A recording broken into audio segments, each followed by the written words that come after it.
Most insurance companies see you as a claim number. Most law firms see you as a case file. When their top priority is their bottom line, you only get a fraction of the attention that you deserve. At the law firm of Burke, Schultz, Harmon, and Jenkinson, it's personal. We listen to our clients to see the whole picture, because every part of you is important. For a team built on relationships and results, call Burke, Schultz, Harmon, and Jenkinson at 304 Lawyers. Or visit us at burkeandschultz.com. Life is evolving. Over the past decade, the way we do almost everything has changed. Get on your phone, see something you like, click on it, and it shows up at your door. Why should the way you have your car serviced be any different? Why waste your time going to a dealership service department when Hagerstown Ford and Hancock Chevrolet will come to you? They service all makes, all models, and offer full parts and labor warranties. Hagerstown Ford and Hancock Chevrolet will come to your door or office and service your vehicle while you're doing what you need to be doing, conducting that business meeting or mowing the lawn. Why take time out of your busy schedule when you don't have to? Hagerstown Ford and Hancock Chevrolet's friendly, knowledgeable staff will come to you where you live or where you work for full service maintenance, from oil changes to tire rotations, brakes, batteries, multi-point inspections. They handle it all. Hagerstown Ford and Hancock Chevrolet is committed to delivering the best of the best to their customers. Trust them to service your vehicle where you're at home or at work. Skip the time-consuming and terminal wait at the dealership. Schedule your appointment at fordofhagerstown.com or hancockchevy.com. Providing reliable protection since 1877, we are Farmers and Mechanic Insurance Companies. For over a century, we have been dedicated to provide dependable insurance protection and excellent customer service. We specialize in auto, home, farm, and business insurance. Our products are backed with personal, hands-on service. You can trust us to protect what matters most to you. For all of your insurance needs, there's Farmers and Mechanics Insurance Companies.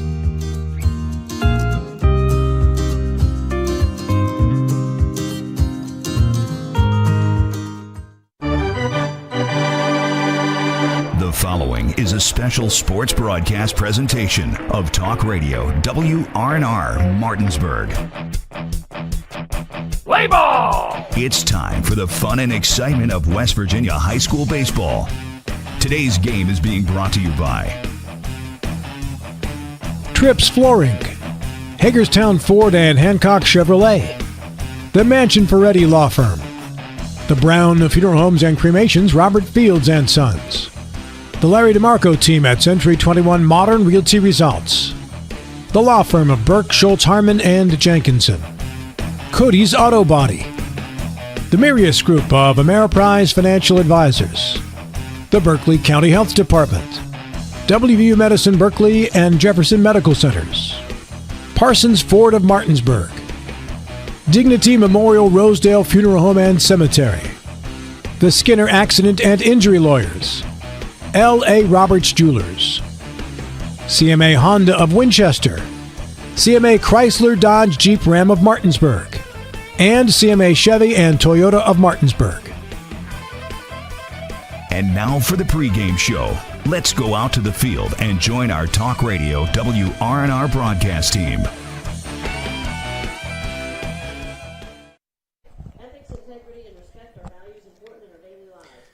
Good evening from Hedgesville, West Virginia for tonight's EPAC baseball matchup as the Hedgesville Eagles host the Musselman Applemen.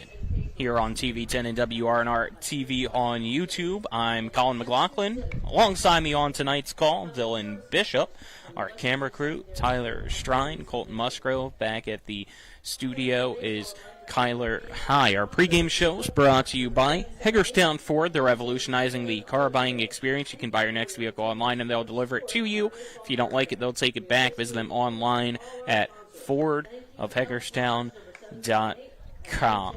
Well, it's not a Friday night, but this one got a Friday night feel. Both teams won't be playing tomorrow, so today we'll get to see their aces on the mound. Yeah, you would think are not going to get as good of a pitching performance as we saw here 2 nights ago from Jay Vyans with the 17 strikeout no-hitter against Martinsburg. But, you know, Hedgesville has a pitcher signed to WVU, and it's not Vyans, it's Mason McGill that we're going to see tonight. And, of course, Musselman will throw out their ace as well. So Camden Woolham, yep. Yeah, exactly. And I think overall that means that runs could come at a premium again tonight like they did here about 48 hours ago. Yeah, we'll have to wait and see. I mean, you mentioned Mason McGill, his first start of the year against Spring Mills. He had 10 strikeouts, but guess what? It was still a loss. Lost 6-0. He gave up 4 runs. Now here today, we'll see if it's a different story or not against Musselman, a team that likes to swing the bat. You'll hear that here in our coaches' interviews here in a few minutes. So we'll see if strikeouts are tough to come by, and if that's the case, can the defense back up McGill? And on the other side for Woolham, pretty much the same story. The Applemen coming off their first win of the season yesterday against Moorfield, and you'll hear from Coach Hartman as well saying defense played its best game. That's why they won. Yeah, we're still going to be gathering up the kind of the beginnings of a sample size of what these teams are all like and who could potentially be better than the other. We saw Musselman get blown out by Spring Mills on Tuesday night 16-3, but as you mentioned, 6-0 Spring Mills did beat Hedgesville as well. So both of these teams, we got some similar competition, slightly different scores, but that doesn't always mean anything for when they face each other. Let's go ahead, step aside, and take our first 2-minute commercial break here on TV 10 and WRNR TV on YouTube. And on the other side of this break, we'll get our coaches' interviews. You're tuned in to EPAC Baseball Action.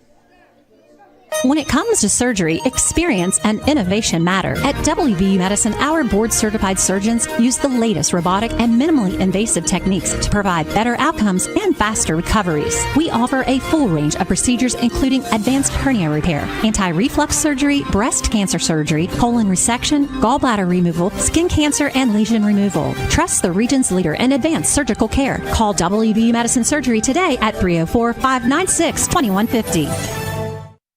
My kids, you know I want the best for you, don't you? We need to have a conversation. End-of-life planning is no one's favorite discussion, but the relief of having everything in place when the hour of need arrives is a gift. Give it to your family. Plan ahead with us. Brown Funeral Homes, a leading provider of cremations, invites you to explore the many flexible options of cremation. From environmental considerations to the benefit of greatly reduced cost, it may be the perfect answer for your family. Online at brownfuneralhomeswv.com. Brown Funeral Homes, here for you. When it comes to providing you with a better car buying experience, CMA's Chevrolet of Martinsburg takes it personally. Discover the difference an employee-owned dealership makes and experience the transparency, honesty, and care we provide every customer every mile of the way. And this month, drive off with an amazing deal on the Chevrolet you're looking for. CMA's Chevrolet of Martinsburg. Owners just care more about you. When will I be able to retire? How do I make the most of the money I have? How do I leave a lasting legacy to my loved ones? I'm Philip McCoy, financial advisor with the Mirius Group, a private wealth advisory practice of Ameriprise Financial Services Incorporated. Call us today at 304-263-4343 to help you make the most of your financial future. Our office is located at 1270 Winchester Avenue, Martinsburg, West Virginia. Ameriprise Financial Services Incorporated, member FINRA and SIPC. Welcome back here to Hedgesville. Let's get to our coaches interview, shall we? Brought to you by Trips Flooring. Not sure where to go or who to trust with your flooring needs. Call Trips Flooring at 304-229-7009 or online at tripsfloorsanding.com. First joined by the manager of the Musselman Applemen baseball team, Josh Hartman. Coach, your team coming off first win of the season yesterday over Moorfield. What'd you like? We played good defense yesterday. If we can play good defense, I think we have a good thing going. Pitchers threw good yesterday, and if you can put those aspects together in a game, you usually do pretty well, and we did a good job of that yesterday. It's obviously early in the season, but still busy as ever. This will be third straight game here for your team. How's, I guess, kind of the learning process been for the grind of it all? Yeah, it's a grind. That's what baseball's all about. You really don't have any idea what day of the week it is because you're playing every day. And again today, and all these EPAC games early in the year, you kind of fill yourself out where you stand in the EPAC early and kind of see the things you need to work on and what you need to improve on throughout the year. We haven't had the same lineup yet, and who knows when we'll have the same lineup again. So put different guys out there about every single night. Well, speaking of that, why'd you go with your lineup here today then? They look good. Good quality bats yesterday when they had the opportunity, and we'll see what we can do again today. Camden on the mound. What are you hoping to see from him? He had a great outing the first time against Jefferson, and tonight we try to open up a little bit, try to extend his pitch count a little bit, and see what he's got. Should be a good pitching matchup tonight. Other side, Hedgesville, what do you expect? A good ball club, man. Eric does a good job with his guys every single year. I have a feeling it's going to be a good pitching contest tonight. You mentioned defense. If you guys play well there, you feel like you can stay in it. What kind of was the case maybe for defensive lapses here and there? How do you make sure they're crisp today? I mean, you just got to stay focused all the time. You got to go pitch to pitch. And sometimes kids, whatever, you let a mistake dwell when you're in your mind and your head a little bit, and it kind of snowballs a little bit with you. You got to forget about the bad things that happen. Just focus on the next pitch. If we can do that, I think we'll be fine. Anything else, Coach? I don't. Let's have a good year. Let's go Yankees. Thank you. Go O's. Now joined by the manager for Hedgesville Baseball, Eric Grove. Coach, team coming off a very impressive win here, third straight game. Kind of, what's the mindset heading into today? Well, I think last night was, I kind of undersold Hampshire a little bit, and they played fairly well, and like we were life or death to kind of beat them at the end of the game, trying to space out our pitching right. Tuesday was good, obviously. I mean, it was kind of a Herculean performance by one person, but still, obviously things are trending better. I don't want to get caught up in the moment. I tell these guys all the time, highs can't be too high, lows can't be too low, because baseball is a game that will humble you real fast. You can have an elite game one day and the next day look clueless. Paul Skeens went 2/3 of an inning today. Like that is what this game is, and so we got to come out and execute. This is an EPAC game, and so you never really know what you're getting in these type games. On the other side, Musselman got its first win yesterday of the season. In the EPAC, though, they've kind of struggled here so far, but what do you expect from them? I don't really think there's that much difference between us, and I think Musselman has had my number over the years. Since I played, since I've coached here, they always swing a lot and put the ball in play, and if we're not ready to make plays behind our pitcher, it usually doesn't work out. I think they got like 5 walks in 4 games, so they're going to come out and put the ball in play. We got to execute behind Mason, and offensively, we still got to find more. We got leaving too many runners on base, and last night was a really like vanilla performance. Even to have 7 runs, a lot of them were kind of silly runs that we didn't necessarily earn. So we got to do a better job of that. Probably off a good pitcher tonight.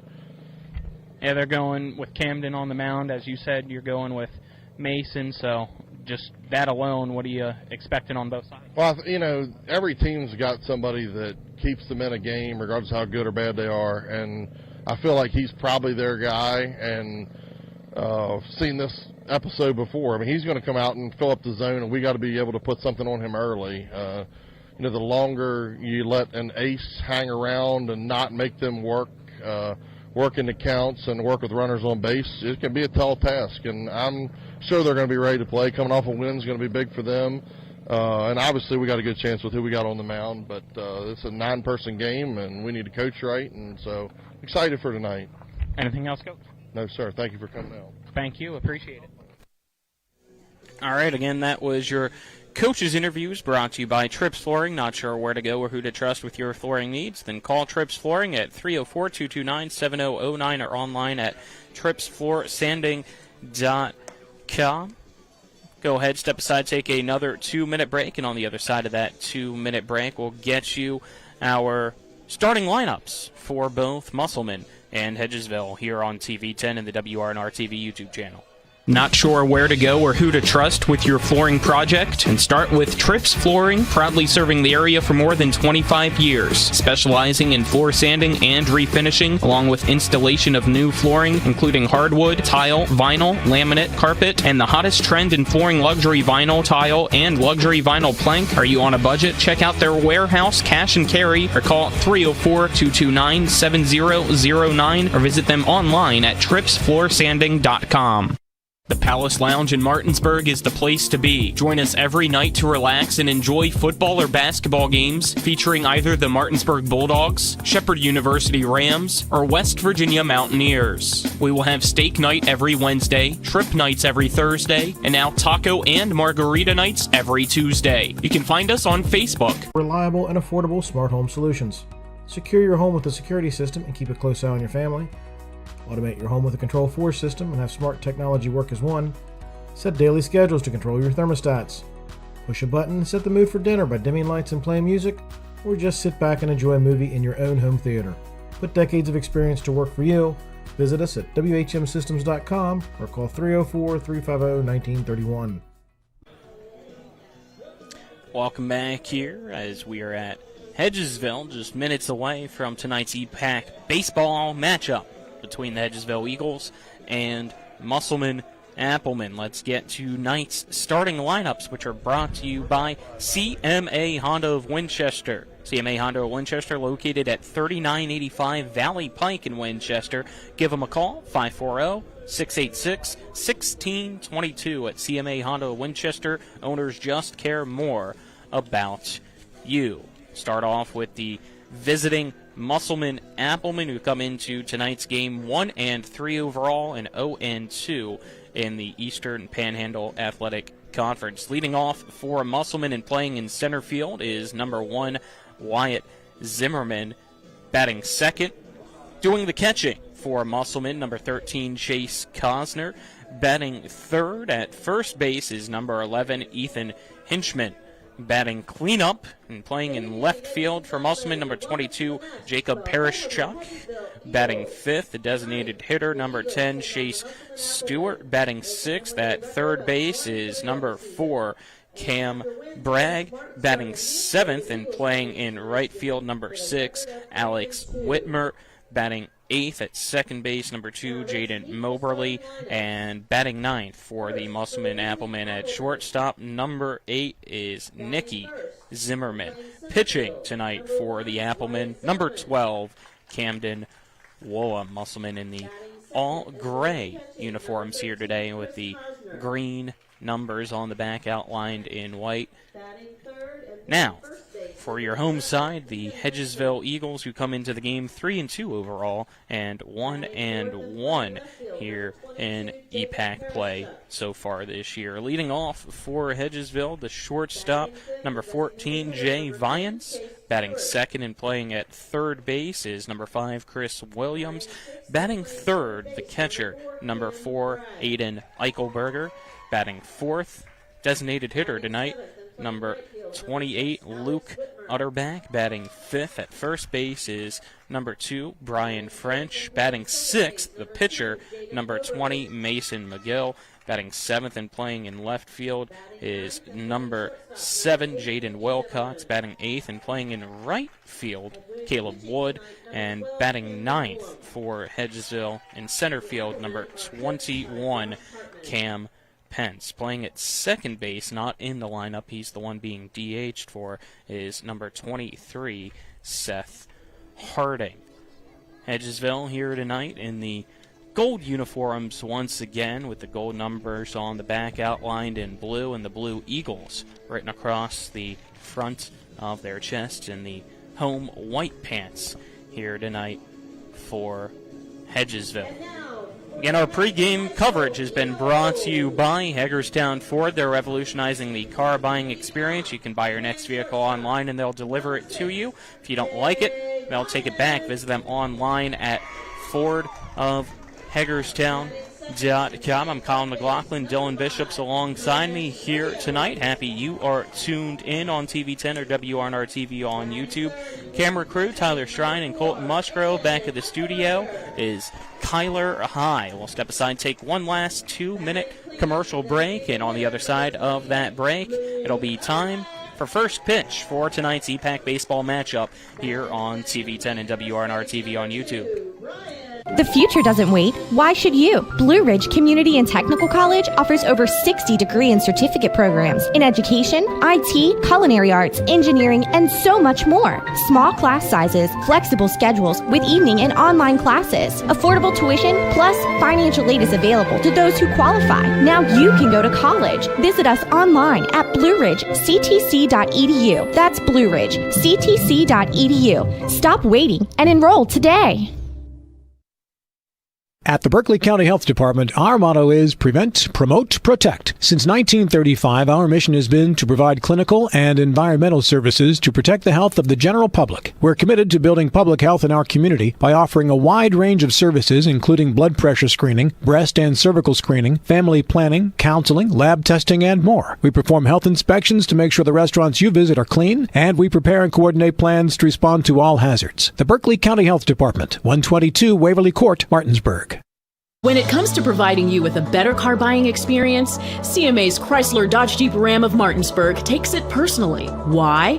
Because we're employee owned. That makes us neighbors, and good neighbors take care of each other. Come experience the honesty, transparency, and value we provide every customer, every neighbor, each and every day. At CMA's Chrysler Dodge Jeep Ram of Martinsburg, owners just care more about you. Hi, Crescia Hornby here. Larry DeMarco, broker of Modern Realty Results, believes he has some of the best real estate agents in the Eastern Panhandle. Agents at Modern Realty Results have years of experience and knowledge of the local real estate market. Agents within the office work as a team to provide quality customer service. We strive to always ensure client satisfaction through handling every transaction with honesty and integrity, all while offering competitive rates. Modern Realty Results is veteran-owned and managed. Please call us at 262-4222, modernrealtyresults.com.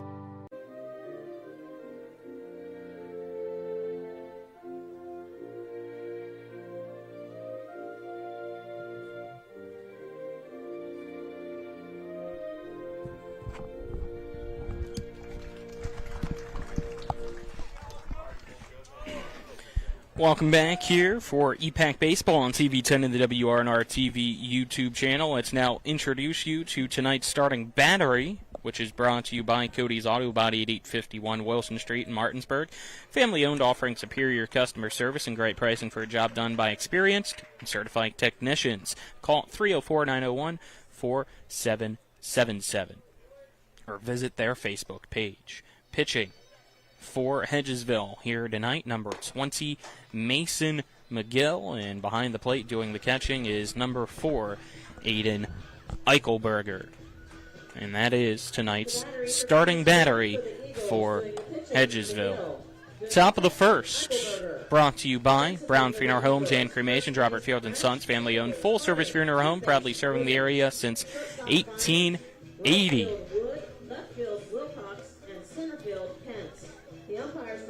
It's going to be a good test for both sides today. Musselman, we're going to see what they can do against a very talented pitcher in Mason McGill and get a little bit more of a look at Hedgesville's lineup, see how consistent they can be up and down the order. Jay Vyans, when he threw that no-hitter on Tuesday, he also had to drive in all of his runs. It was on one hit as well, clearing the bases on a double. So other than that, Hedgesville couldn't get much going against Grant Henderson against Martinsburg. Let's see if tonight is any different. Look around the diamond here defensively for Hedgesville. At first base, it's Brian French. Second base, Seth Harding. Shortstop's Jay Vyans. Third base, it's Chris Williams. And from left to right in the outfield, it goes Jaden Wilcox, Cam Pence, and Caleb Wood. Applemen is 2, and our first pitch at 7:07 is ripped into left field and caught by Wilcox for out number 1. First pitch swinging. Looking for something good early. Thinking McGill is going to throw him one in the zone. And he got a good bat on it. It was just happened to be right at the left fielder. One pitch, one out, as now batting is the catcher Chase Cosner for the Applemen. We'll see if he has a similar approach. McGill sets. Here's the pitch. And it is a hard ground ball right to Chris Williams, the third baseman. And his throw across the diamond is in time. So it's now 2 pitches and 2 outs here in the top of the first. Well, Colin, you brought it up before we aired the interview. Coach Hartman said they like to swing at the ball. And we're seeing that early on. McGill, he's taken it well so far.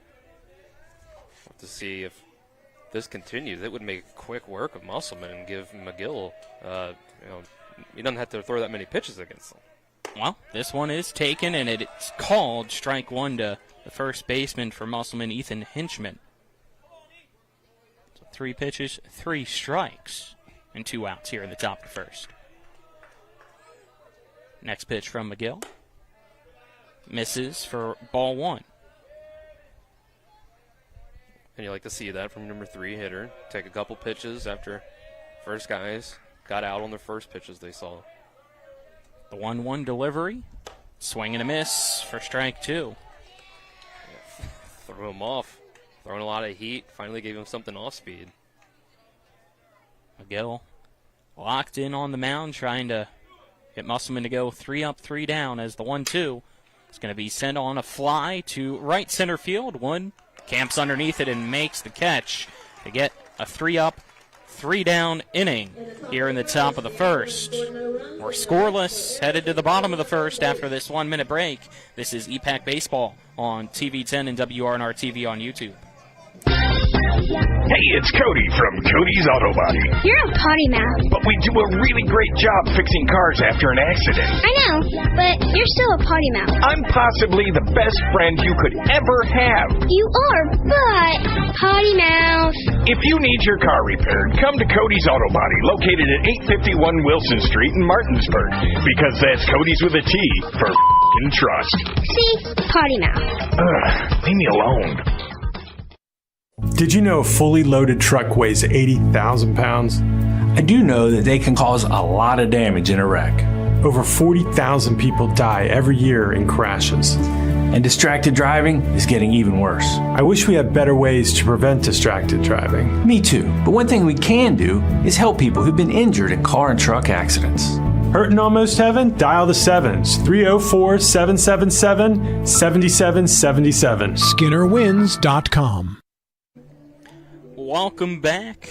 Bottom of the first inning, brought to you by the Larry DeMarco team at Century 21 Modern Realty Results. Looking for a home in the tri-state area? Go ahead, call the Larry DeMarco team. The number 304-263-4222, or go and visit them online, www.modernrealtyresults.com. Musselman went 3 up, 3 down in the top half of the first. It's now Hedgesville's turn to grab the bats here, and they will see on the mound for the Applemen, Camden Woolham. Behind the plate, it's Chase Cosner. It's your Cody's Auto Body starting battery for the Applemen. Defensively around the diamond, first base, Ethan Hinchman. Second base, Jaden Moberly. Shortstops, Nicky Zimmerman. Third base, Cam Bragg. Left field, Jacob Perishchuk. Center field, Wyatt Zimmerman. And in right field, it is Alex Whitmer. As stepping up to the plate here to lead things off in the bottom of the first for Hedgesville, the shortstop tonight, Jay Vyans. See if we can keep up the good work from Tuesday. They had a game last night as well. A lot of action for these teams early on in the year. It's kind of going with an alfalfa look. See that? Sticking out of his helmet right now is a piece of his hair, I think. I think you're right. Yeah. Jay Vyans wanting to be alfalfa. Almost like he can feel it. He just kind of like put his hand you up can there see again.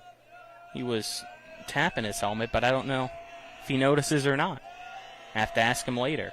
You know, he's not one much to talk, as you guys learned Tuesday.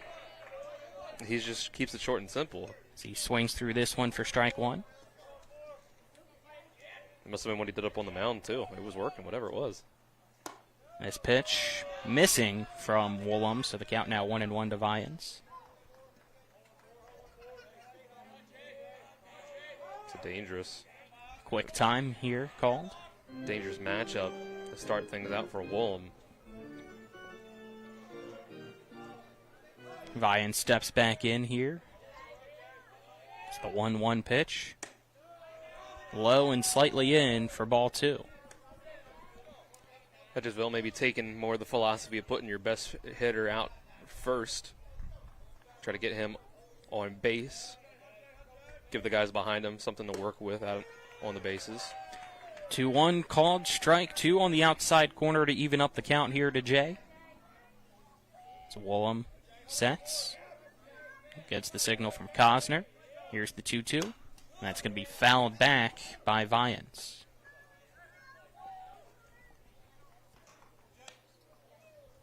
So Count remains 2-2 here to the leadoff Mac Williams. Haven't gotten to a second batter yet, let alone through one. Patiently waiting over there. A 3-2 delivery from Woolham. Ripped right past Bragg at third and into left field for a leadoff single for Jay Vyans and the Hedgesville Eagles. And there you go. You put a great hitter up the bat first in your lineup, and a lot of times you can work in the first inning with runners on base. Chris Williams now will come up to bat with the runner on first. Williams gets his feet set here in the right-handed box. He's ready for the first pitch from Woolham. He'll softly ground it towards second base. Moberly only play over to first. The throw not in time. Out hustling it is Williams for back-to-back singles. That was a pretty slow roller. You really got to run up on that one if you're Moberly. He kind of let it get to him a little too much for him to be able to make the play in the end. It was good speed, though. Usually you expect to be able to make a play like that. So runners at first and second now here early in the bottom of the first for Hedgesville. It's Aiden Eichelberger now up to bat. He'll let the first pitch go. It misses outside for ball one.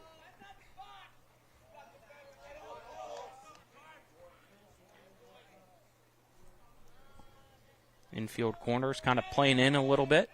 Got Zimmerman at short, who was holding the second base runner. Now goes back to his natural position as the next pitch misses outside for ball two.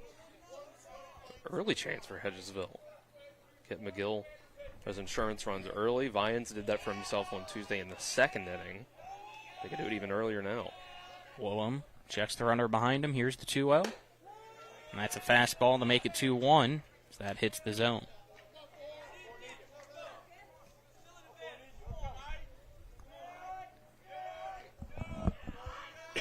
Woolham again looks at the runners. Here's the 2-1.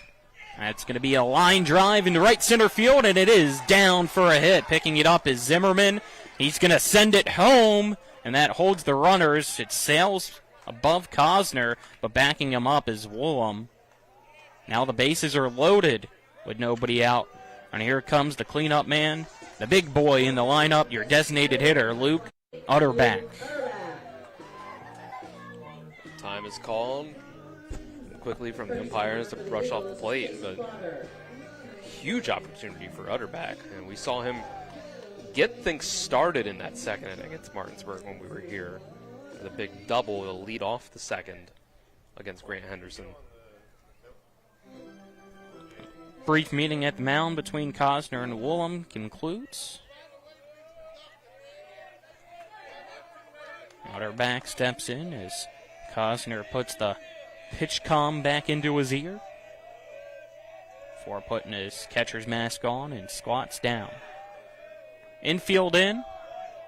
Outfield kind of playing shallow here is the first pitch taken by Utterback, and it's strike one.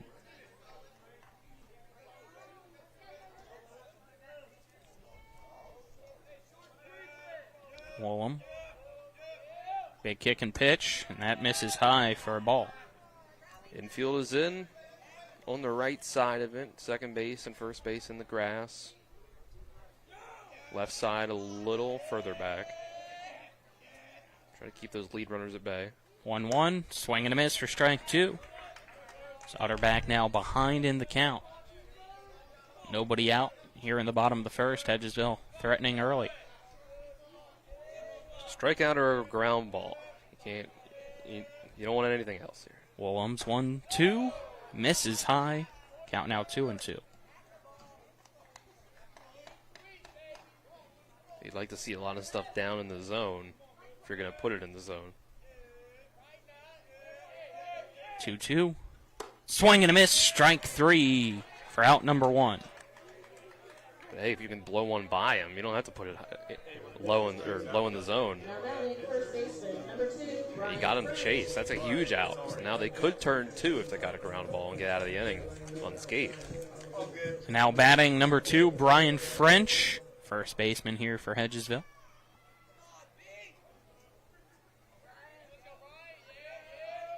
Woolham, first pitch. Called strike one by the home plate umpire. The thing that would make a double play hard here is that with first base playing so in, Hinchman had a pretty big lead at first.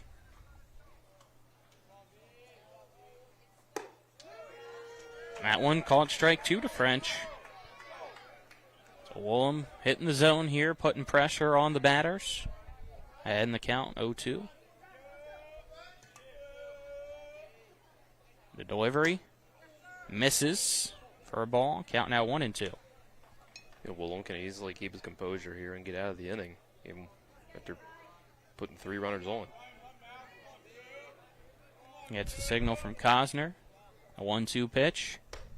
Caught strike 3. Back-to-back strikeouts here with the bases loaded. Makes it out number 2. And now, bats in the hands of Mason McGill, trying to help him out on the mound and give his team the lead.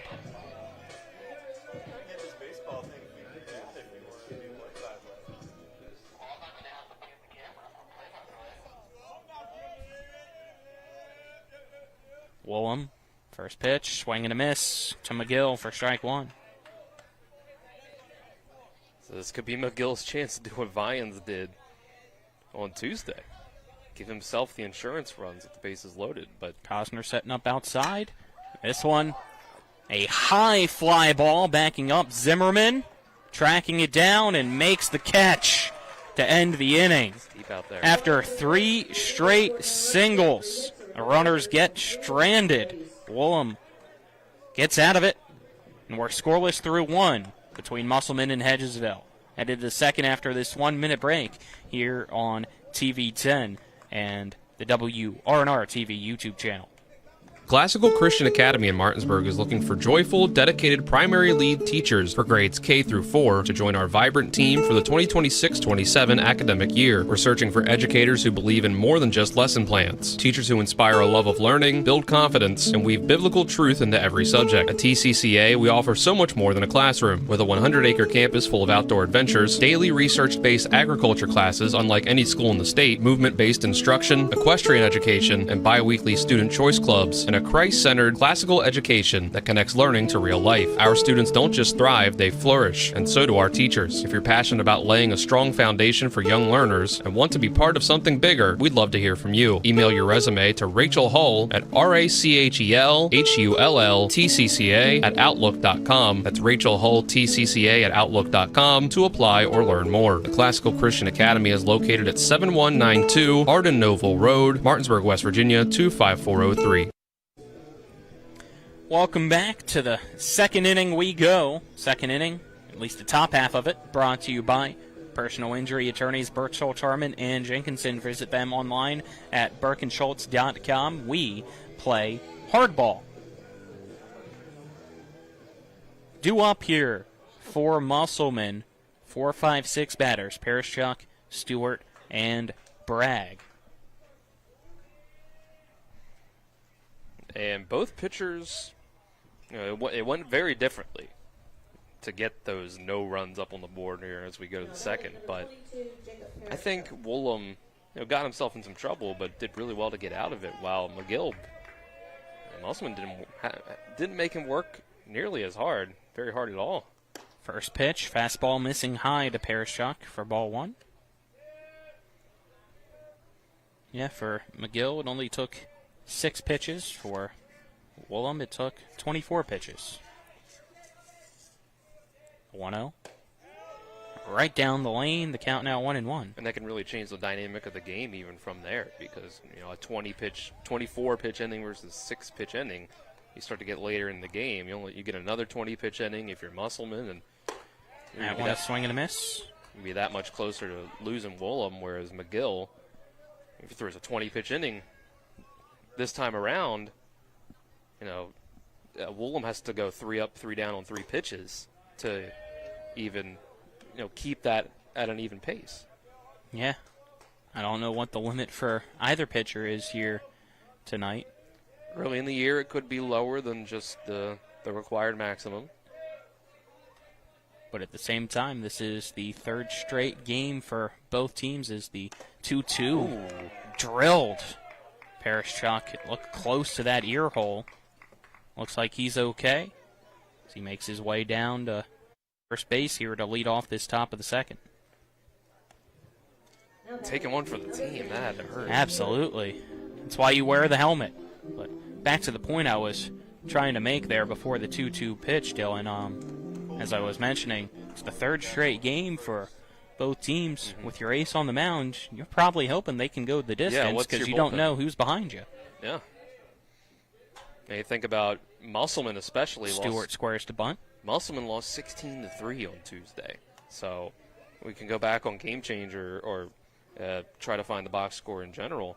But, that alone, you had to play yesterday too. Their pitching is not going to be great. So, yeah, you're right. They are going to hope that Woolham can go the distance or really close to it. Stewart squares to bunt again, and it dinks off his bat and fouls its way back. The count 1-1. Now, Vians made things a little easier for Hedgesville on Tuesday because they didn't have to use anything at all other than him. And I think McGill was slated to maybe come in and close things out if he needed to, but with a no-hitter, you're not going to take that guy out. He didn't need to. McGill checks the runner at first here a few times before the 1-1 pitch. Runner looked like he was wanting to go, but this is fouled away to the right off the indoor batter's cage / locker room for Hedgesville as the count now 1-2 strikes to the designated hitter for Musselman and Chase Stewart. So McGill trying to get his first strikeout of the ball game. 1-2 count, nobody out here in the top of the second. And that pitch called strike 3, painted the inside corner. And sits down Stewart, does Mason McGill, for out number 1. Now batting, number 4, Cam Bragg. Cam Bragg will now come up the bat. One errant pinch to put the man on base, didn't throw off McGill totally. Got things back on track. First pitch. Runner goes. The throw from Eichelberger. Not there. Stealing second is Parashchuk safely. Vines and Harding were slow to react to that and get over there. I think Eichelberger, as a result, kind of took something off of the throw, or else that would have been really close. So 1-0 count now here to Bragg with the runner on second and 1 out. Infield corners in. Middle infield at normal depth, but tight to the second base bag here. It's McGill. The 1-0 pitch, swing and a miss from Bragg. The count now even. It's a lot of speed to deal with on those fastballs. That's why he's future Mountaineer. Yeah, hard to get the bat around in time. Got a quick timeout called here as Eichelberger wants a word with his battery mate Mason McGill.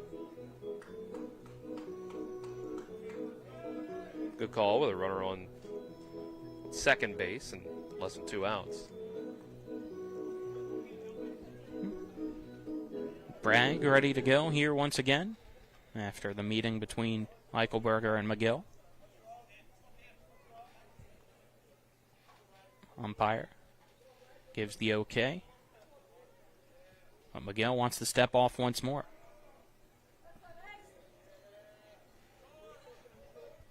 No pitch clock or timeout limits here in high school baseball. 1-1 count. McGill looks behind him at the runner. Here's the pitch. That's going to be a ground ball right in between first and second. Wood scoops it up. The throw home going to be cut off as Musselman takes a 1-0 lead with an RBI single by Bragg in the top of the second.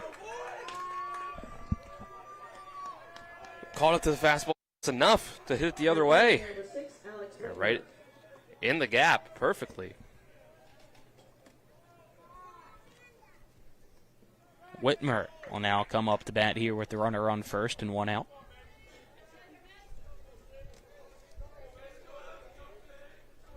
McGill nods. Sense looks over at first. Here's the delivery. That's upstairs for ball 1. First hit of the game for Musselman leads to the first run of the game overall. And this is going to be a ground ball to French. His throw to second goes into the left field. Rounding second, heading to third is Bragg. The throw close, waiting for the call. Safe.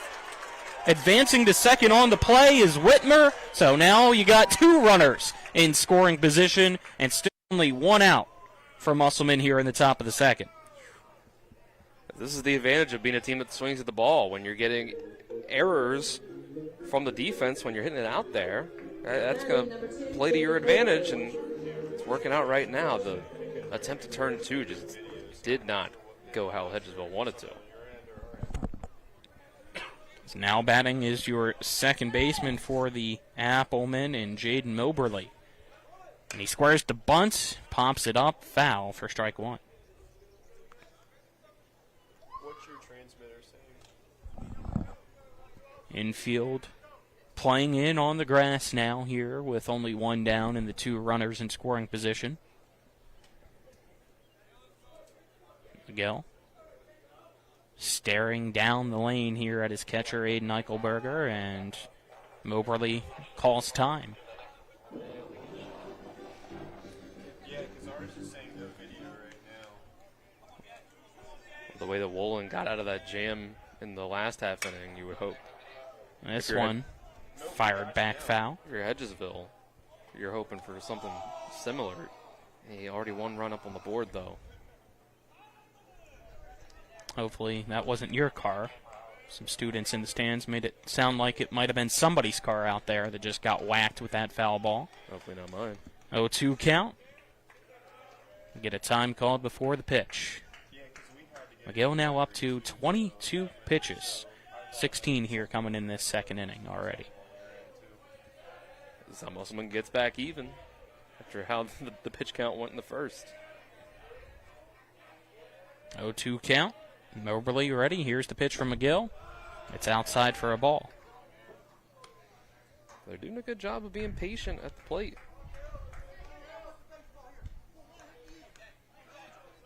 McGill. Once again ready. And pitch high and outside for ball two to Moberly. See Moberly slightly choked up here on the bat now with this two-strike count. Now 2 balls to go along with it.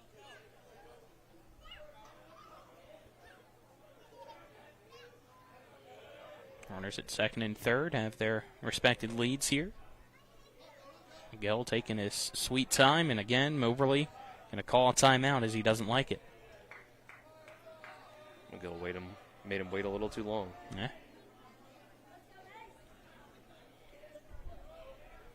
See if he does the same here. Nope. 2-2. That is ripped and foul down the third base side. The count stays 2 balls and 2 strikes to Moberly.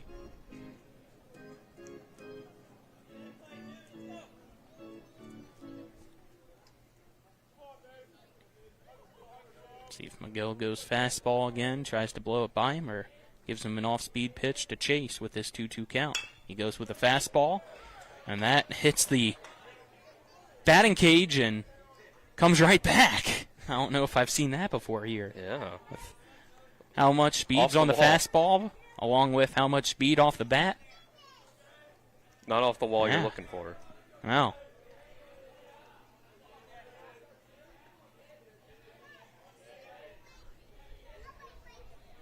It's brand new wood out there that he's putting dents in. Here comes another 2-2 pitch from Mason McGill, unless Moberly calls time. He doesn't. That pitch outside for ball 3.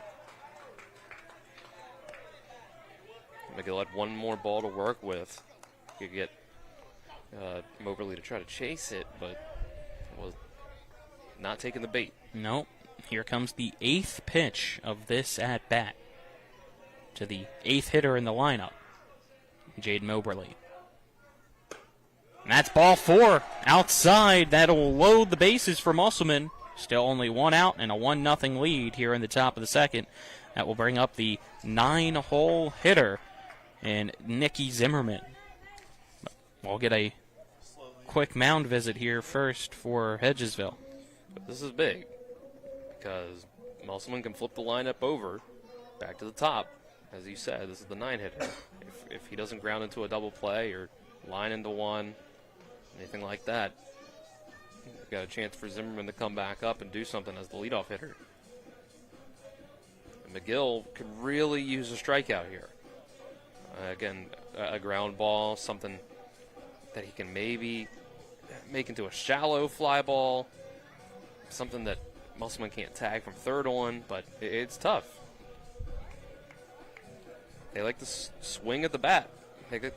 They like to swing at the ball with the bat. So you got to be careful with your location. Bragg, the base runner at third. Whitmer, the base runner at second. Now Moberly, the base runner at first for Musselman. Mound visit concludes. Infield still playing in on the grass. McGill sets. First pitch to Zimmerman. He'll take, and it's called ball 1.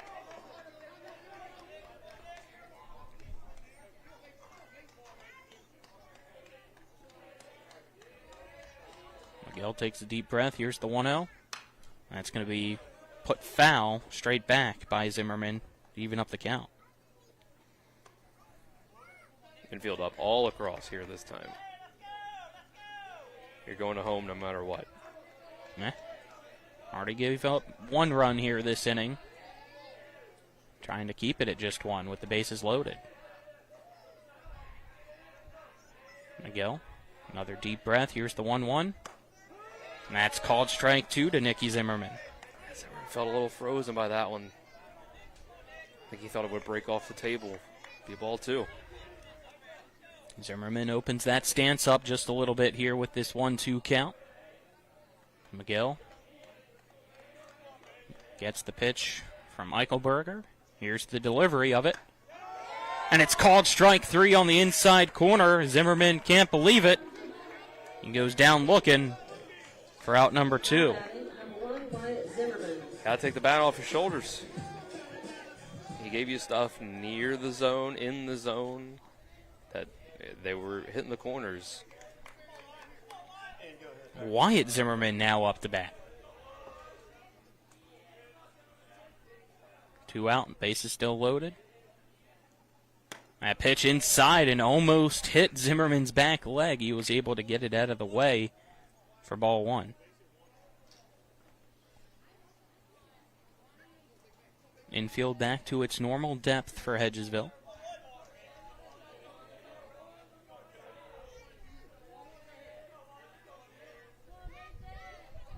Zimmerman, 1-0, outside for ball 2. He made good contact in that first inning. It just happened to line it right into left field at Wilcox, but similar sort of contact, just placed somewhere a little differently, would certainly get in 1, have a good chance at 2. McGill has nowhere to put this runner with the 2-0 count, and the base is loaded with 2 outs. So this one going to be sliced foul towards the Little League fields here in Hedgesville. Count now 2-1. Zimmerman knew he'd probably get a fastball on a 2-0 count, and he tried to do something with it just a bit late. It jammed him a bit. See if McGill can battle back and even up the count here. 2 balls, 1 strike. Pitch. Once again fouled back for strike 2 to Wyatt Zimmerman. Zimmerman feels like he has a pretty solid read on McGill, his pitches, but just can't quite get that exact location he's looking for, or put the bat right in the exact spot. And a swing and a miss. Ball out of the glove of Eichelberger. He finds it, and he's just going to step on home for out number 3 with the bases loaded there. So that'll end the inning. 1 run came across for Musselman and only 1 hit. They leave a few runners stranded We're headed to the bottom of the second after this 1 minute break here on TV 10 and the WRNR TV YouTube channel. When it comes to providing you with a better car buying experience, CMA's Honda of Winchester takes it personally. Why? Because we're employee owned. That makes us neighbors, and good neighbors take care of each other. Come experience the honesty, transparency, and value we provide every customer, every neighbor, each and every day. At CMA's Honda of Winchester, owners just care more about you. After a car accident, call the local law firm that can give you the help you need right now. Get more with Manchin Ferretti, the one with 115 years of combined experience fighting for West Virginia accident victims. Get more with Manchin Ferretti, The one that takes on the big insurance companies. Get more with Manchin Ferretti. We're Manchin Ferretti. After a car accident, we'll fight for every dollar you deserve. And if there's no recovery, there's no fee. So call right now. Get more with Manchin Ferretti. 304-264-8505. Welcome back here as we are now in the bottom of the second inning, which is brought to you by the Berkeley County Health Department. Prevent, Promote, Protect, offering public, clinical, and environmental services, all at 122 Waverly Court in Martinsburg. 1-0. Musselman now leads Hedgesville. Due up for Hedgesville. It's bottom of the lineup. Wilcox, Wood, Pence, the 7, 8, 9 batters for the Eagles. Here against Camden Woolham, now has that lead to pitch with. He's going to hope that this second inning can go a little more smoothly for him against that bottom third of the order. These are the guys that you want to try to get your rhythm against when you're up on the mound. And Woolham in that first inning started to get it. You know, he left all those runners on base, so he was able to take that beating at first and then recover in just enough time.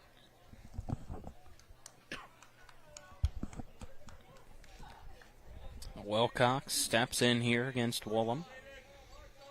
Woolham ready, sets, aims, and fires the first pitch into the dirt for ball one.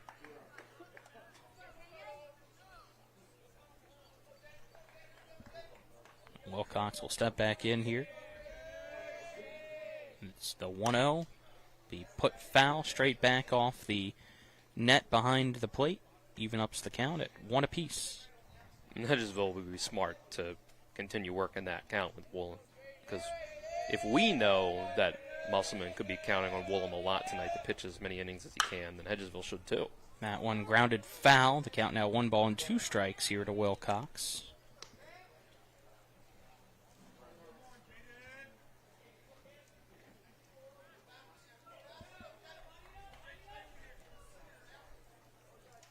Nobody out, bottom of the second.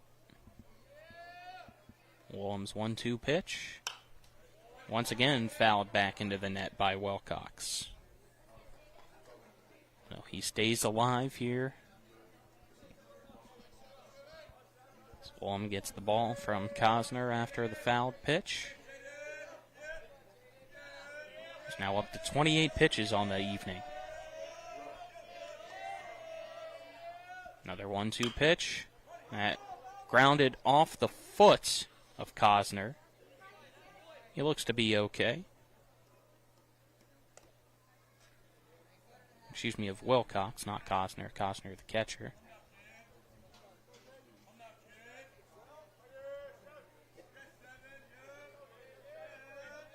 So count still 1-2 here to Wilcox.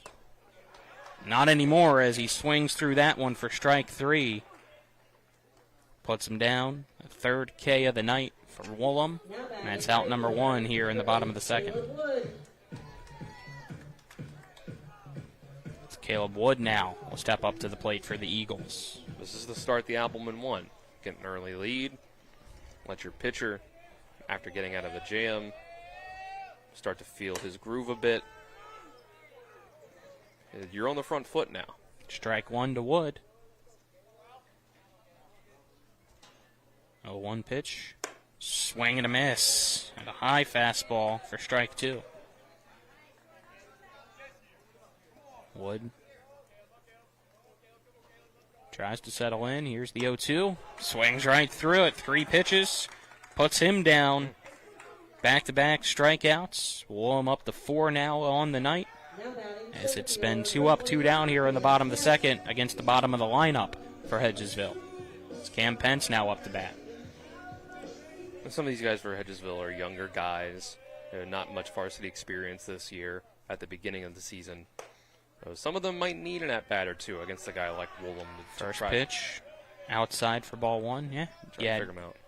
I believe it was 10 seniors on last year's Hedgesville team, so had to replace a lot of guys. As this pitch missing for ball 2.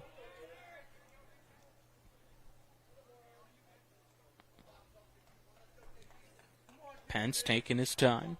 Woolham doing the same before stepping on the rubber. 2-0 pitch. High for a ball. 3-0 to the 9-hole batter after 2 strikeouts. I think that last one got away from him a bit. Let's see if he can settle in and find the zone. He cannot. It's a 4-pitch walk. Here with 2 outs in the bottom of the second. And that brings up Jay Vyans. Seemed like Woolham was feeling it a little too much almost after those first 2 at-bats, to where he was really pushing the pace, and I don't know if he was giving himself enough time to really get ready before every pitch going against the 9-hitter.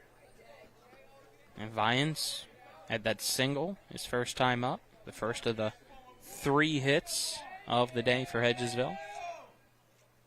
So this pitch outside for a ball. It's 5 straight balls now.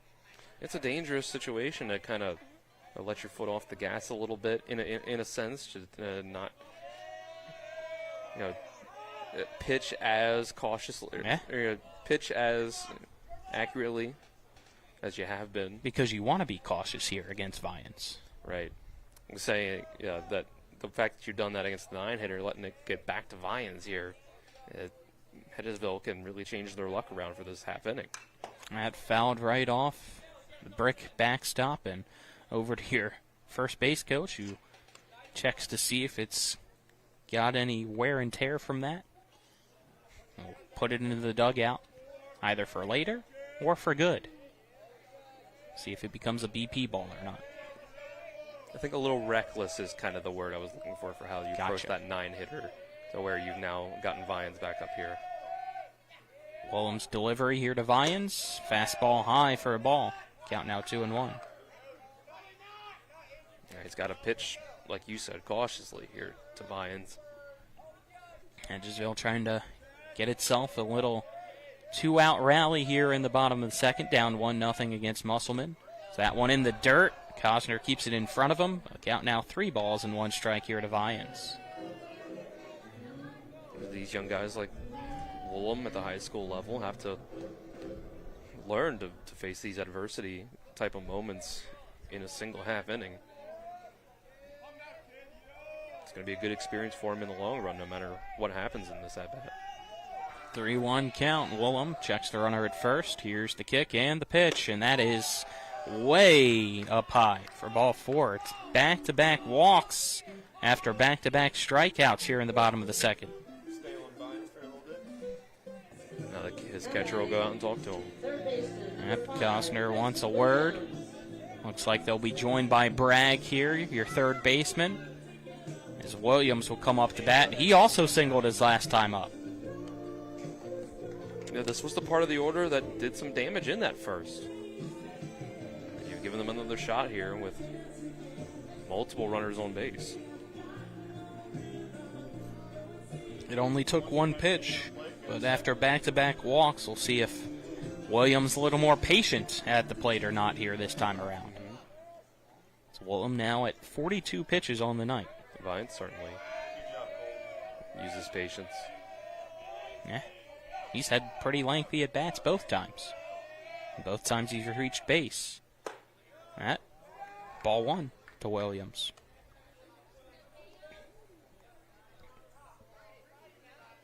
Camden Woolham struggling to find the zone here as of late. But gets it there, says the home plate umpire, as the count now 1-1. It's another 20-plus pitch inning, though. Yes. Runners at first and second. That one Going to be sent for a ride into right center field, tracking it down Zimmerman, but he can't get there. 1 run will score, and that is all. An RBI double with 2 outs for Williams ties us up here at 1 apiece between Hedgesville and Musselman in the bottom of the second. Great piece of hitting from Chris Williams. Sat back on the ball just a little bit, headed into the opposite field gap. Just perfect spot. Hit them where they ain't. And now, 3-hitter up, 2 runners in scoring position still. So the free bases comes back to bite Woolham as Aiden Eichelberger now up the bat.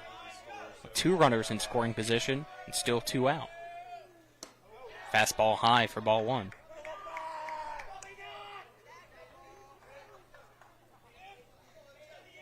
Doesn't get much easier with Utterback in the on-deck circle, even with first base open. 1-0. Right down the lane, the count now 1-1. Eichelberger with the single his last time up. Woolham calls time. Steps off the back of the mound and right back on top. I think like Bragg kind of motioned to Parashuk out in left field. He should come in a little bit. Fastball high, the count now 2-1.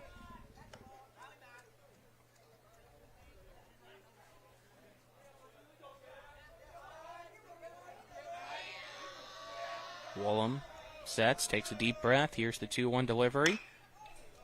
And that one fouled over towards the third base dugout. Count now 2-2.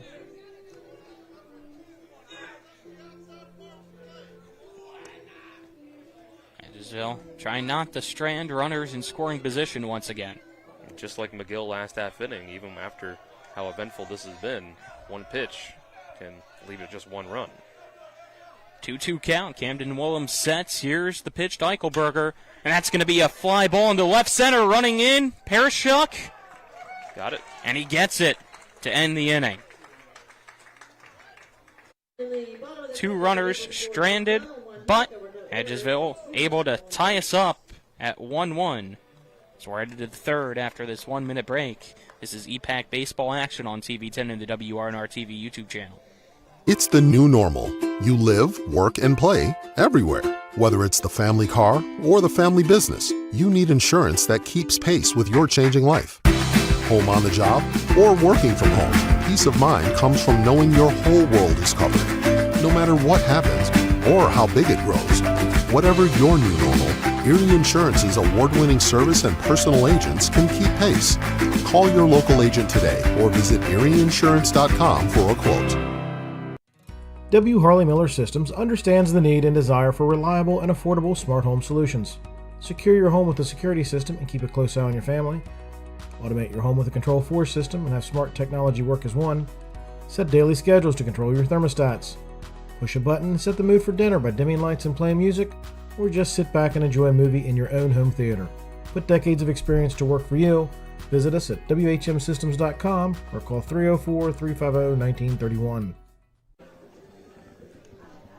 We welcome you back here as we enter inning number 3 of tonight's ball game between Musselman and Hedgesville. Top of third, brought to you by WVU Medicine Berkeley and Jefferson Medical Centers. They're leading healthcare here and everywhere. Cosner, Hinchman, Parashuk. The 2-3-4 batters will be due up for Musselman here in the top of the third against Mason McGill. Now you got both teams having a similar experience here where they're putting a lot of runners on, but only 1 run gets across, and now your starter has to try to get back on track. Now he's thrown a good bit of pitches now. McGill this half inning, now Woolham on the other side as well. Number 13, Chase Cosner. Let's see who settles in as they get to the middle innings. Yeah, last inning for McGill. 31 pitches. He's at 37 total, that means, as the first pitch here of this one is called strike 1 to Cosner. You'd have a 30-pitch inning in the second and you'd still be on a better track than the other team's pitcher. Yeah, he's at 49. In a tie game, you're feeling still pretty good about yourself. Cosner calls time, and McGill wants a word with Eichelberger. He sees something, or he's not on the same page. I don't know. Call and make sure you're on that picture. Don't let him out of your screen. McGill Play a game against yourself, being like, don't says, all right, that's enough, and sends Eichelberger back. No. 0-1 count. Currently here to Cosner. Grounded out the third on one pitch his last time up. The 0-1. He'll just get a piece of for strike 2.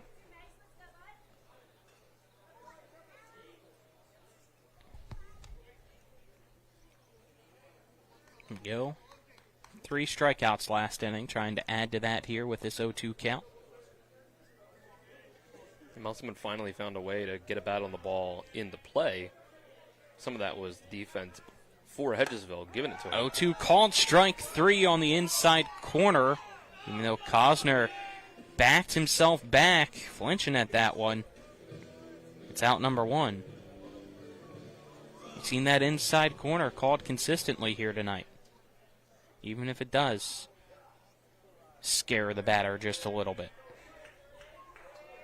Hinchman up to bat. First pitch from McGill. It's taken for strike 1. Inside fastball coming in on a righty. Yeah, you're right, it can kind of brush you off the plate depending on how it comes in. These guys for the Applemen got to stick in there, though. McGill steps off. Hinchman steps back. They both step back in now. A 1 pitch from McGill. Swing and a miss by Hinchman for strike 2.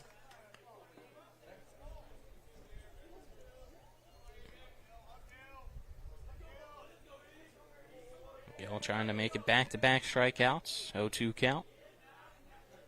Here's the pitch. That's going to be a fly ball down the first base line. Caleb Wood gets it, and that's out number 2.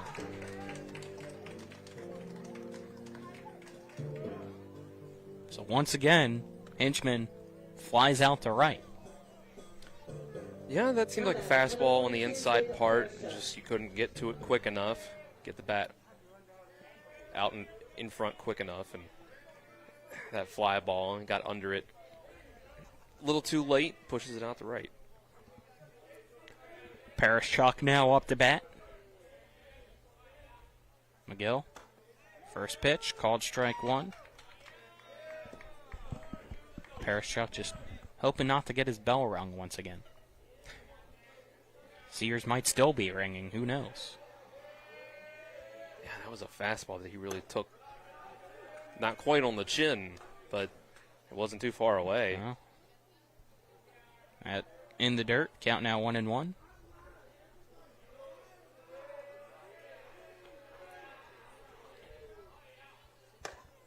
That inside for a ball, count now 2-1.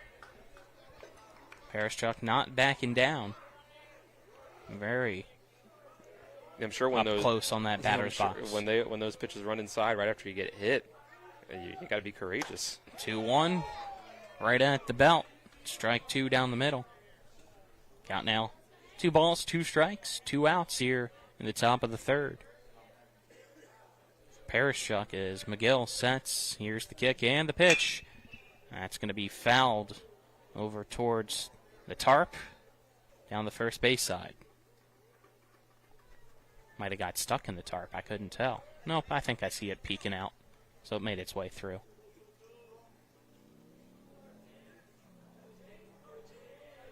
That'll keep the count. 2 balls and 2 strikes. McGill with another 2-2 pitch, and that inside almost got the legs of Parashchuk. Count now 4, 3-2. That's the one that finally got him.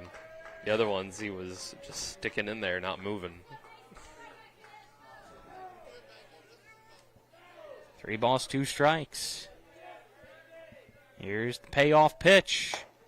And that's called strike 3. It freezes Parashchuk as he goes down looking.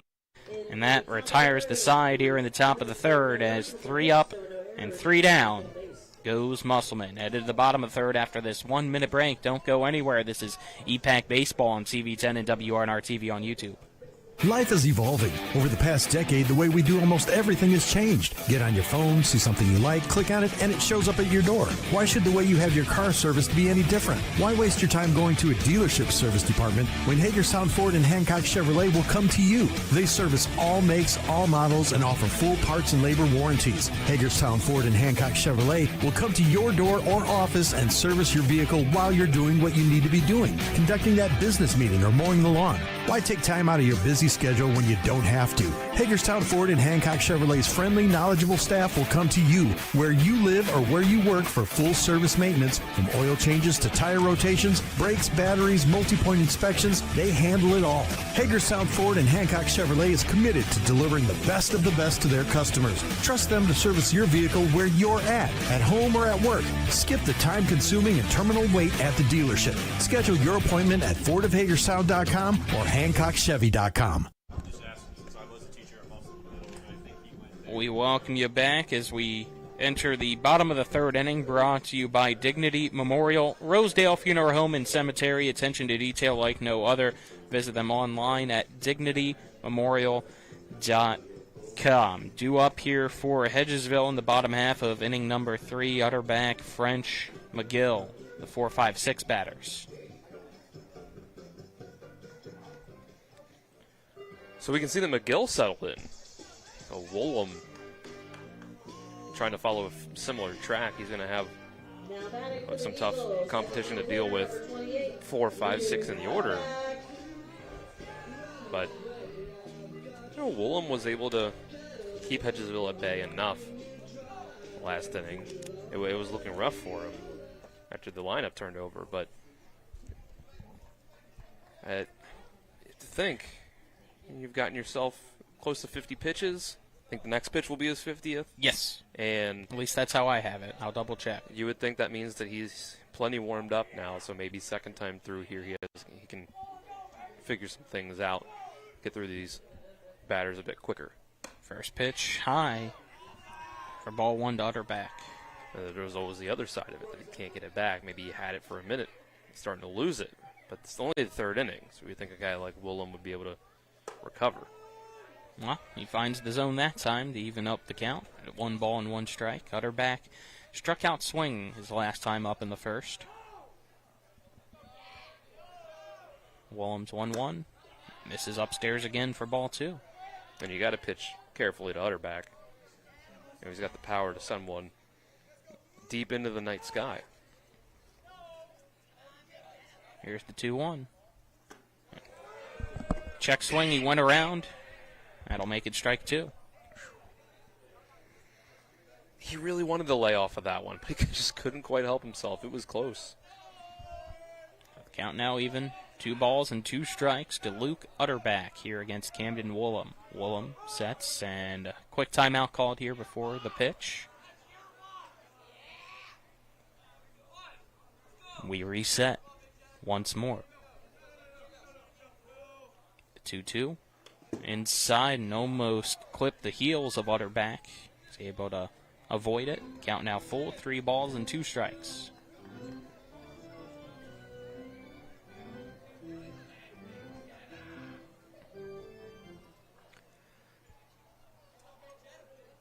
Utterback ready. Woolham is too. Is the payoff pitch. High for ball 4. So it's a leadoff walk for Luke Utterback. That'll bring up French. Yeah, Woolham just hasn't quite been able to find the zone tonight. He's tried. He's got that heat to him to where when he is hitting his spots, it's been really tough for Hedgesville, but that's his 3rd base on balls given up here today. He's missing a good bit. Is that fouled straight back by French for strike 1?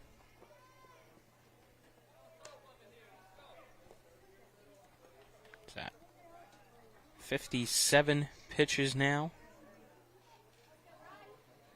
Definitely on pace to get into your bullpen if it continues. 33 of them for strikes. It's almost half and half. That one fouled back, so the count 0-2 to French now.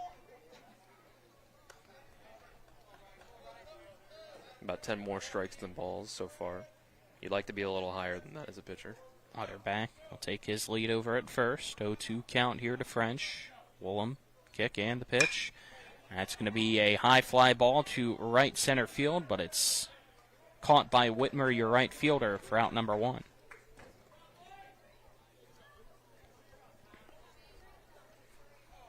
So French sits down, and that'll bring up Mason McGill. Now batting pitcher number 20, Mason McGill. Lefty on lefty here. And McGill battled pretty well last time. Yeah. Sent it to right center.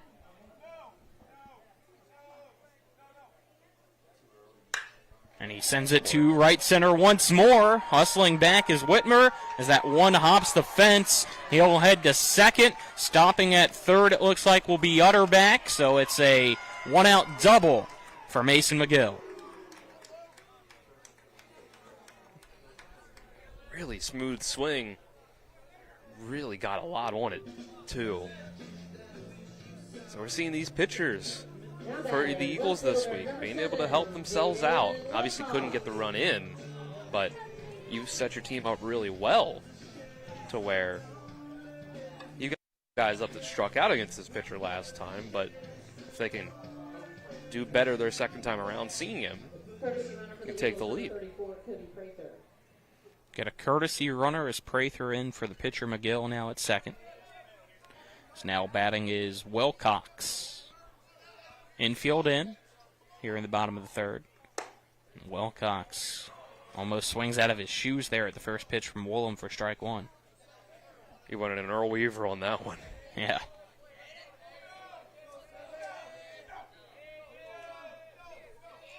Woolham sets, here's the 0-1. And that's strike 2 as Wilcox misses that one. And even that one was a very different swing that time. And that one was, I think, as soon as the bat was off the shoulder, he knew he shouldn't have swung at it. Or felt like he shouldn't have. 0-2 count, here's the pitch. That one pops straight up. It heads over in foul territory. First baseman trying to get it and can't do so. It goes off the glove of Hinchman and drops down. We'll see if that matters in the end of this inning or not. Would have been out number 2. Instead, the count remains 0-2 to Wilcox. With runners at second and third, you're in a tie ball game at 1-1 in the bottom of the third. Right, this was the part of the order where we said, second inning, you can cruise against these guys, and 2 straight strikeouts. He was looking like he was. That one sent for a ride way foul into the parking lot as Wilcox stays alive. It's a good battle. Yeah. 4 pitches, 4 strikes so far. Fouling off 2 in a row.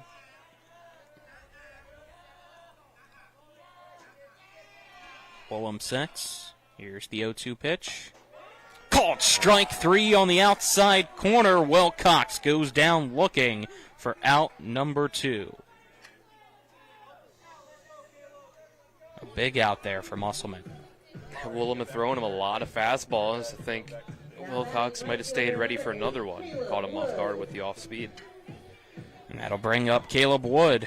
He also struck out his last time up, looking to change that story here with 2 out and 2 on. Woolham would really like to have another. I'll just get a piece of that one for strike 1. Hedgesville trying to avoid leaving runners in scoring position stranded once again. So far already here tonight, they've left 4 in scoring position stranded in 5 total. Pitch. Big swing and a miss for strike 2. I think this is where Woolham can lock in and get this, knowing that he struck this guy out once already, knowing what happened and knowing what happens when you let the lineup turn over again. Swing and a miss, strike 3. Woolham shuts the door here in the third and leaves those runners stranded at second and third once again. We're through 3 innings. It's Musselman 1, Hedgesville 1. Take a 1-minute break and then be back for the 4th here on TV 10 and WRNR TV on YouTube. When it comes to surgery, experience and innovation matter. At WVU Medicine, our board-certified surgeons use the latest robotic and minimally invasive techniques to provide better outcomes and faster recoveries. We offer a full range of procedures including advanced hernia repair, anti-reflux surgery, breast cancer surgery, colon resection, gallbladder removal, skin cancer, and lesion removal. Trust the region's leader in advanced surgical care. Call WVU Medicine Surgery today at 304-596-2150. My kids, you know I want the best for you, don't you? We need to have a conversation. End-of-life planning is no one's favorite discussion, but the relief of having everything in place when the hour of need arrives is a gift. Give it to your family. Plan ahead with us. Brown Funeral Homes, a leading provider of cremations, invites you to explore the many flexible options of cremation. From environmental considerations to the benefit of greatly reduced cost, it may be the perfect answer for your family. Online at brownfuneralhomeswv.com. Brown Funeral Homes, here for you. We welcome you back here to Hedgesville as we enter the top of the fourth inning, which is brought to you by Skinner Accident and Injury Lawyers, representing accident and injury claims for over 50 years. Go to skinnerwins.com. Due up here for Musselman in the top of inning number 4, the 5, 6, 7 batters, Stewart, Bragg, and Whitmer.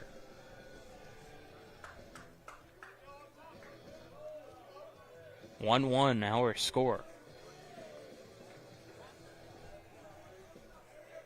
Miguel still out there in command. Only thrown 50 pitches so far here tonight, 33 of them for strikes. He struck out Stewart looking his last time up. First pitch high for ball 1. Hedgesville has to get something going when they're up at the plate and give McGill a bit of a break, give him some runs to work with, leaving all those runners on base. Miguel with the 1-0 pitch here. And he just clips the corner of the zone here on the inside to Stewart, making the count 1-1.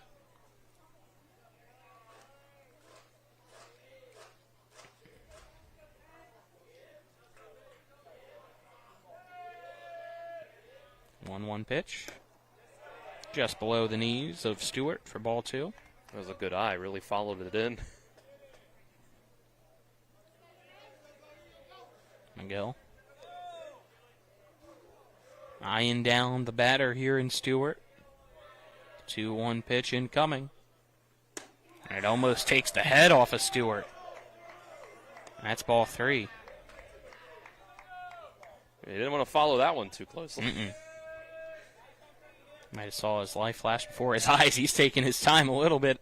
Yeah. Here, extra. I think Stewart has been kind of stepping back in. He's kind of been leaning into the play a little bit as the pitch comes in to kind of try to follow it a little better, have a better eye on it, and that might have him rethinking his strategy. 3-1 count for Stewart. McGill's pitch just fouled off by Stewart, so that makes the count 3 balls and 2 strikes here to lead off this top of the 4th.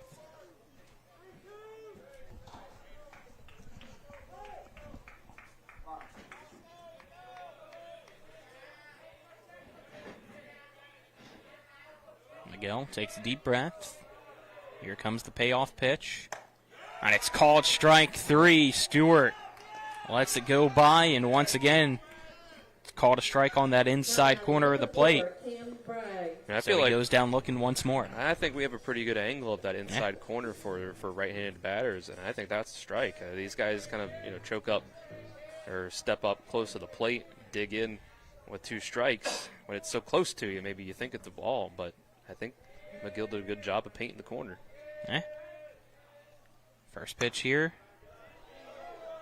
That time a ball. Very close to the inside part of the plate again. Here to Bragg. Umpire called that one low. Gotcha. With his hand, it looked like. Bragg had the RBI single his last time up. The 1-0. Ripped right back to McGill. He might have got a piece of it as it kind of looked like it took a hop over to Vyans, who threw it the first for the out. Like to see that once more to see if McGill got the ricochet there for the put out or not. It was really close. He might have redirected that path a little bit. So 2 up, 2 down. Whitmer now will come up to bat.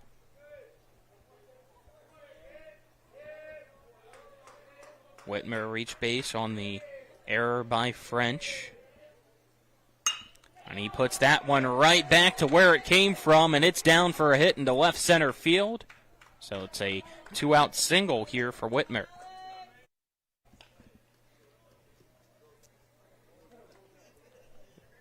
So that brings up Moberly. Looking for a 2-out rally. At the very least, you're making McGill work some more. Moberly had that 8-pitch at-bat his last time up in which he walked. As McGill looks over at the runner at first. Very short lead with 2 out. The first pitch, a fastball, called strike 1 to Moberly.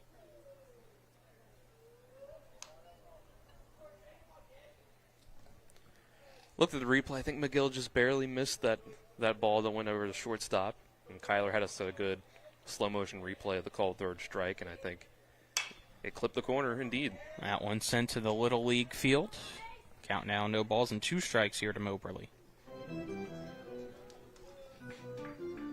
2 out, runner at first here in the top of the 4th. We're knotted up at 1. McGill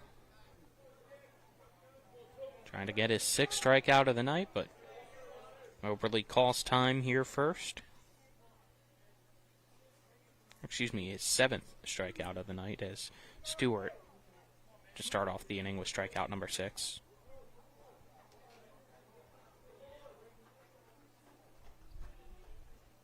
Runner goes, the 0-2 high for a ball, the throw to Eichelberger, or from Eichelberger, right on the money.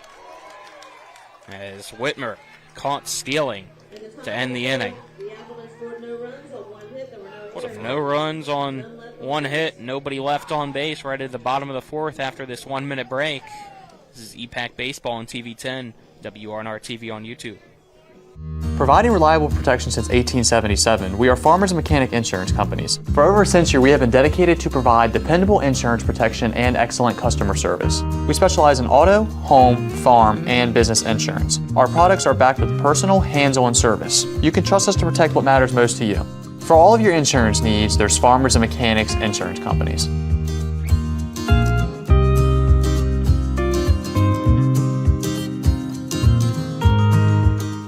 When it comes to providing you with a better car buying experience, CMA's Chevrolet of Martinsburg takes it personally. Discover the difference an employee-owned dealership makes and experience the transparency, honesty, and care we provide every customer every mile of the way. And this month, drive off with an amazing deal on the Chevrolet you're looking for. CMA's Chevrolet of Martinsburg. Owners just care more about you. Welcome back here as we enter the bottom of inning number 4, which is brought to you by the Mansion Freddie Law Firm in Martinsburg, where it's about seeking justice for you. Go to wvjusticelawyers.com. Due up here for Hedgesville in the bottom of the 4th, Pence, Vians, Williams, the 9-1-2 batters here in the lineup. Again, a spot in the lineup that Willem had trouble with first time around and led to that run on the board for the Eagles, but it's a little different here. Like I said, when that at-bat came up, I thought Willem was a little reckless, rushing a bit against Pence after 2 quick outs. So starting an inning here, a little more into your pitch count, I think you'll slow down a little bit more. Yeah, it was a 4-pitch walk the last time against Cam Pence. Willem ready, just waiting for Chase Cosner to put on his catcher's mask and squat down. First pitch, fouled away for strike 1 by Pence. Uh-oh. Reaction from the crowd made that sound like it might have been a windshield breaker. Uh-oh. 0-1. Breaking ball in the dirt. The count now 1-1 to Pence. That's why I park up on the hill, ladies and gentlemen. I didn't, but The path of that one, I don't think that was mine. Yeah, I don't think so either. It's the 1-1 way high and outside from Woolham. Count now 2-1. We'll find out after the game, I guess. Yeah.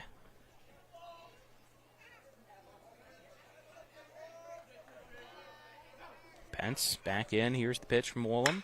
That going to be a hard ground ball right to Moberly at second base, who scoops it up, throws it to first. Hinchman catches it for out number 1.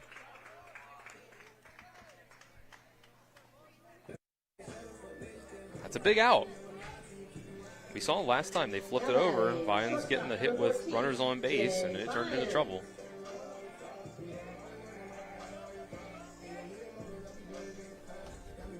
Top of the lineup now. Vians up to bat for the 3rd time today. He's reached base twice already so far here tonight. First time with a single, second time with the base on balls as he takes the first pitch here of the at-bat against Woolham for strike 1.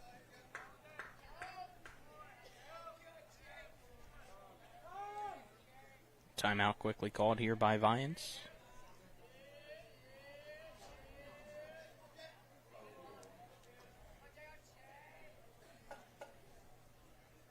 Step back in. Woolham ready. Here's the pitch. He gets Vians to chase at that one for strike 2.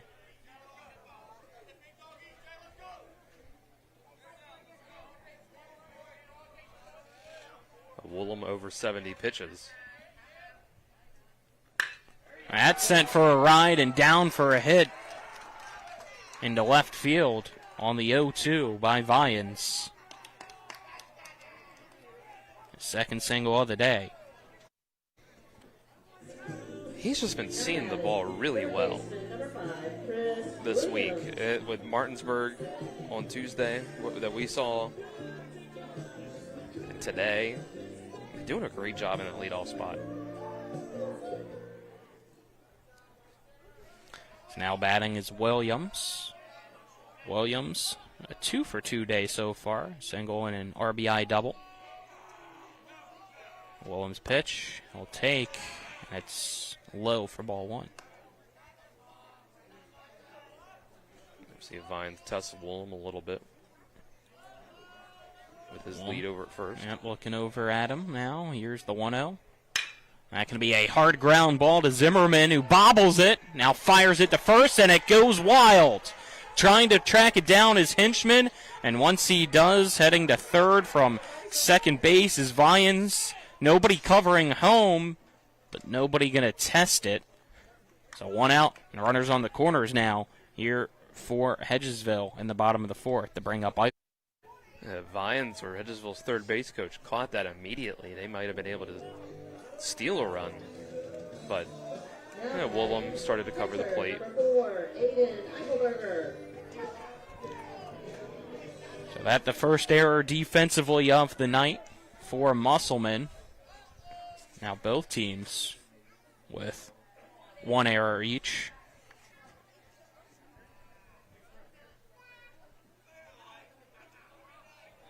Woolham sets. Here's the pitch to Eichelberger, and it's a hard ground ball to the third baseman. Bragg over for second for 1 to first. No! They say it pulled Hinchman off the bag. Eichelberger safe. Coming home to score is Vians. And here in the bottom of the 4th, it's Hedgesville 2, Musselman 1. Rushed the throw just enough where it pulled your first baseman off the bag. And there you go. Hedgesville does get to steal 1 in the inning. Now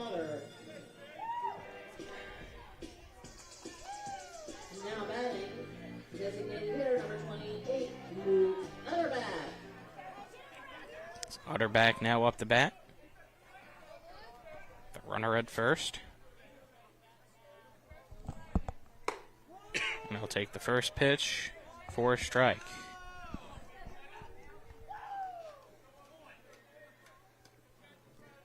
It's Case and Plogger, courtesy runner at first. Big swing and a miss by Utterback for strike 2. Plogger just getting some work as a base runner with his hand injury.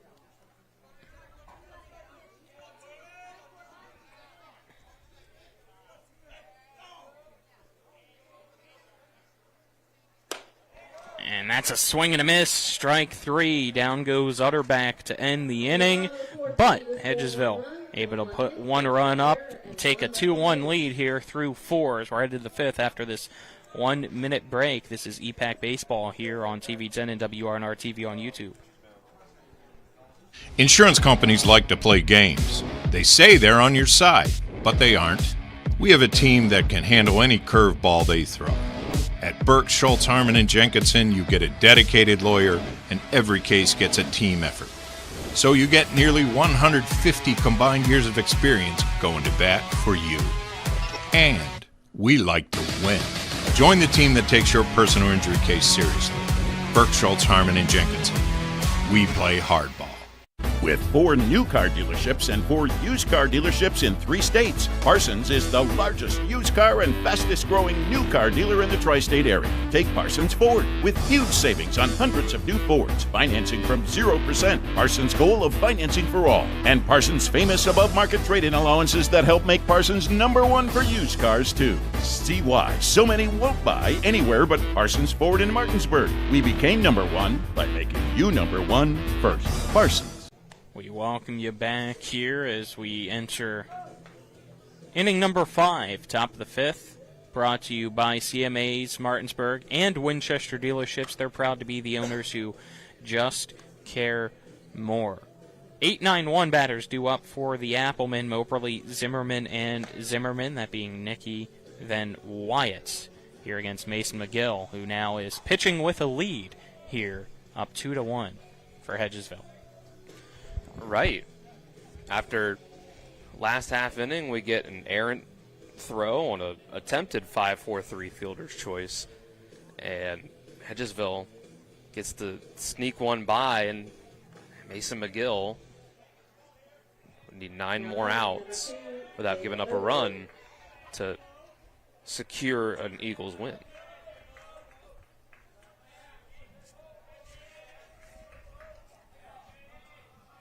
First pitch, inside for a ball to Moberly.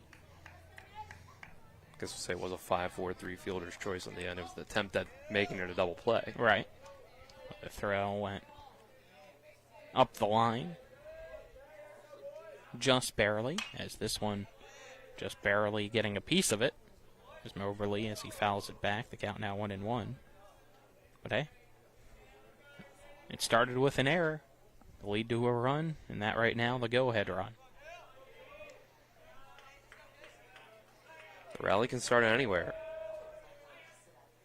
1-1, soft ground ball down the third baseline. It stays fair. Charging in is Williams. His throw to first.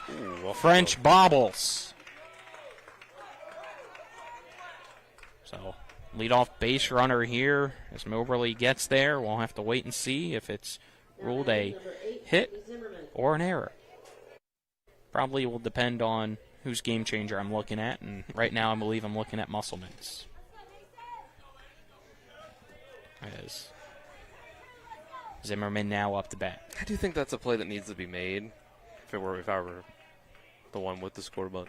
Yeah, but was he beating it or not? As the pickoff attempt over at first, diving back in safely as Moberly just barely. Musselman ruled it a single. It's subjective. Fine, too. Why not? Yeah. Another pickoff attempt, this time easily back to the bag, Moberly.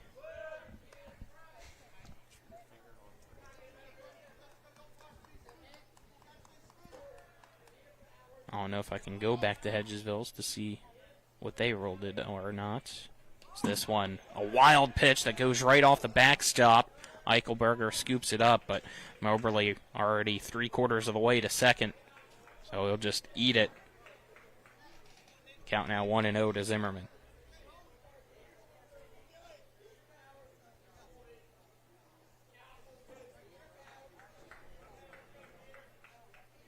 Miguel sets. 1-0 count here to Nicky Zimmerman, who struck out looking his last time up. Squares to bunt, and he'll foul it down the third baseline. Count now 1-1. Those fastballs got to be nearly impossible to bunt here against Mason McGill. That velo just too much to really eye up to keep in play. I'm sure Zimmerman would like to try to hit it to where he can feed it out into a single, but it's going to be difficult if he's going to throw his inside fastballs. Runner at second, nobody out. Squares to bunt again, and once again it's fouled back as McGill went with the fastball once more. So count 1-2. And you can tell that was an attempt to kind of get on base with the bunt too, not just a sacrifice. He's trying to run out of the box as he does it. And now you got 2 strikes, and do you lay down the bunt? No. I wouldn't think. 1-2 count. Here's the pitch. Fastball missing high. Count now 2-2 to Zimmerman. And when you're not focusing on getting the bunt down, when you get to that 2 strikes, now you can't move this runner over to third. It's different than when it was just a guy on first with no outs. Overly a runner at second after the wild pitch. Here's the pitch from McGill, and that's going to be a line drive into right center field. Can Pence get there? No. He does so. Eventually, the throw cut off by French, your first baseman, as that puts runners on the corners with a single for Zimmerman. Here, your 9-hole hitter to put the top of the lineup now up to bat. Man, Coach Hartman put the stop sign on, kept him at third base. That would have been an interesting play at the plate. Thought he was going to be able to just wave him home and make it, but that was a good throw in. So the score remains for now a 2-1 ball game. We'll see if it stays that way or if Musselman, runners on the corners and nobody out, can get something going here in the top of the 5th. We've seen these pitchers tonight leave plenty of guys on base, but with no outs, it's going to be a tough task. Wyatt Zimmerman takes the first pitch inside for strike 1 as he backed off, but it's called a strike on that inside corner again. Yeah, these Musselman batters they're getting close to the plate, and McGill is really riding the inside corner against these right-handed hitters, and they're thinking it's a ball, but he's hitting the corner. Squaring the bunts, and it's fouled back by Zimmerman. Can't get the squeeze play there to tie it up, so the count now 0-2.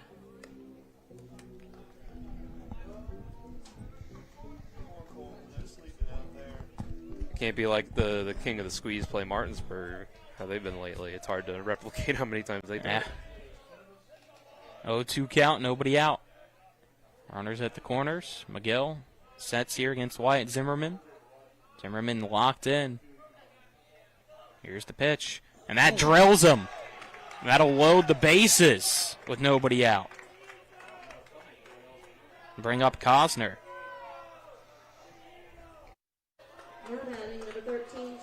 Second batter. He's plunked here today.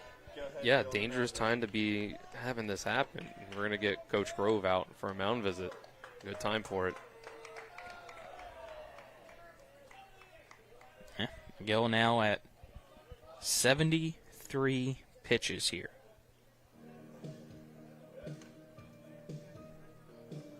And it's a big moment in this one. Grove talking with the entire infield here. So, I mean, focus one batter at a time, of course, is what Coach Grove is going to tell him. You would, again, one-run game, bases loaded. You're trying to pitch the strikeout, or you're trying to pitch him into a softly hit ground ball. Not too softly, of course. A play that can be made at home plate.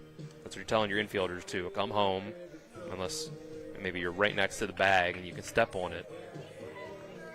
Say if it's hit to one of the corners. Bases juiced, infield in. McGill on the mound. Cosner at the plate. Top of the 5th, nobody out. Both sides making some noise as the first pitch swinging and fouling it off is Cosner for strike 1. It's just a 1-run ball game. Hedgesville hanging on to a 2-1 lead here in the top of the 5th.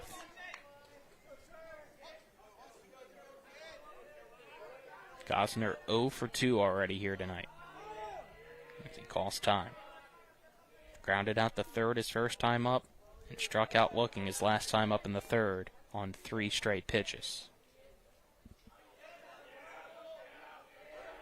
McGill, deep breath. Here's the 0-1. Check swing, ball low. No check. Unless it's late. Are they going to? Eichelberger checking, but it's a ball.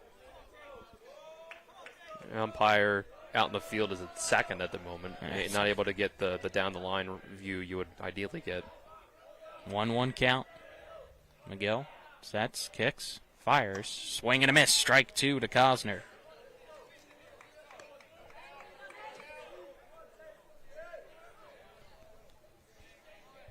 You try to get the ball by this guy, and then you can worry with 1 out about potentially hitting one in play. You're just trying to not let him hit this ball at all with no outs. 1-2 count. Here's the pitch, and it's high and outside off the glove of Eichelberger. Went past him towards the backstop, but the runners stay put. Count now 2-2 to Cosner. I think with a fastball, you would have really needed a good jump. Seemed like it took a favorable bounce off the backstop for Hedgesville. Never hit the backstop. It just went off the glove of Eichelberger, and that slowed it down enough to stay in the dirt. I got my view obstructed. All good. I had it for you. Here's the 2-2. Swing and a miss. Strike 3 for out number 1 as McGill blows the fastball right by Cosner's bat. Got exactly what you needed. Now, in theory, you can go for a double play at any base. With no outs, if a guy hits it in play, you're just going right to home with it. Middle infield goes back to double play depth. Outer part of the infield, your first and third basemen stay in on the grass as the first pitch. Called strike 1 here to Hinchman. Now, the thing is, Hedgesville has had defensive struggles, especially in the infield. We've seen throwing errors across the diamond from first to third. Do you just tell your guys, hey, even with 1 out, don't turn 2 unless you're like 100% sure about it? That one tipped into the glove of Eichelberger for strike 2 to Hinchman. 0-2 count, 1 out. Bases loaded for Musselman here in the top of the 5th. Hinchman trying to just put this one in play, at least, like he has the past 2 times. The 0-2, he slaps foul to stay alive. Both times he's flown out to right. I mean, depending on how deep it is, you do that again. This time it's a sac fly RBI to tie the game. Yeah, I'd probably keep a similar philosophy with these infielders. The corner guys, if they range away from their base at all, I'd probably just come home with it. Short and second, well-hit ball to you on the ground. You guys can try to turn 2. 0-2 pitch. That one, a line drive into center field, coming in on its Pence. He dives for it, makes the catch, tagging up as Moberly. The throw home, off the money into the backstop. Trying to track it down is Eichelberger, and since it was wild, you got your runners at first and second able to advance to second and third. We're tied at 2 between Musselman and Hedgesville here in the top of the 5th. It was going to be tough for McGill to get out of this unscathed. This many pitches into the game, that was number 82 for him on the night. And Musselman doing a good job of getting to him. Parachuk now up to bat.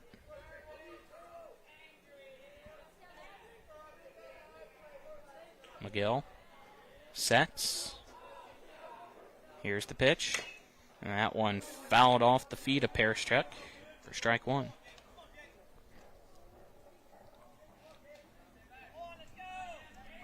Parachuk for the Applemen's got to be the one to get this in play.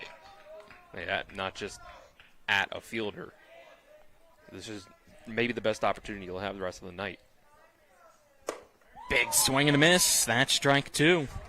Another fastball blown by him. You'll be lucky to get your cleanup hitter on with 2 runners in scoring position in the 6th or the 7th. Or if it goes further.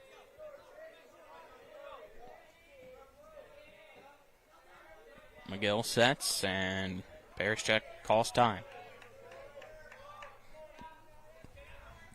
Runners at second and third after the throwing error on the sac fly. You got 2 out. And a tie ball game here in the top of the 5th. 2-2 pitch. Swing and a miss. He chased one in the dirt for strike 3. It's McGill able to retire the side. But we're now tied once again as we head to the bottom of the fifth after this 1 minute break here. This is EPAC Baseball on TV 10, the WRNR TV YouTube page. Insurance companies like to play games. They say they're on your side, but they aren't. We have a team that can handle any curveball they throw. At Burke, Schultz, Harmon, and Jenkinson, you get a dedicated lawyer, and every case gets a team effort. So you get nearly 150 combined years of experience going to bat for you. And we like to win. Join the team that takes your personal injury case seriously. Burke, Schultz, Harmon, and Jenkinson. We play hardball.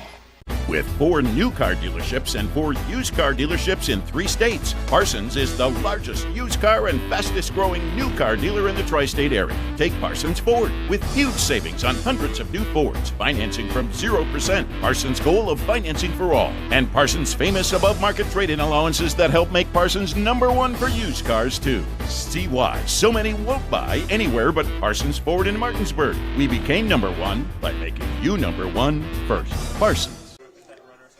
We welcome you back. Bottom of the fifth we go. Brought to you by Trips Flooring. Not sure where to go or who to trust with your flooring needs? Then call Trips Flooring at 304-229-7009 or online at tripsfloorsanding.com. Due up here in the bottom of the fifth for Hedgesville. French, McGill, Wilcox, the 5, 6, 7 batters in the Eagles lineup. Here against Camden Woolham.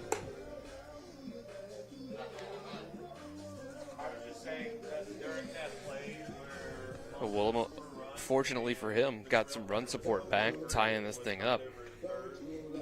So both of these pitchers tonight have had the opportunities from their offenses, not to pitch with a big lead or anything, but they've gotten the opportunities of, hey, we got you a run, we tied it back up, or we took a 1-run lead, now you have the lead.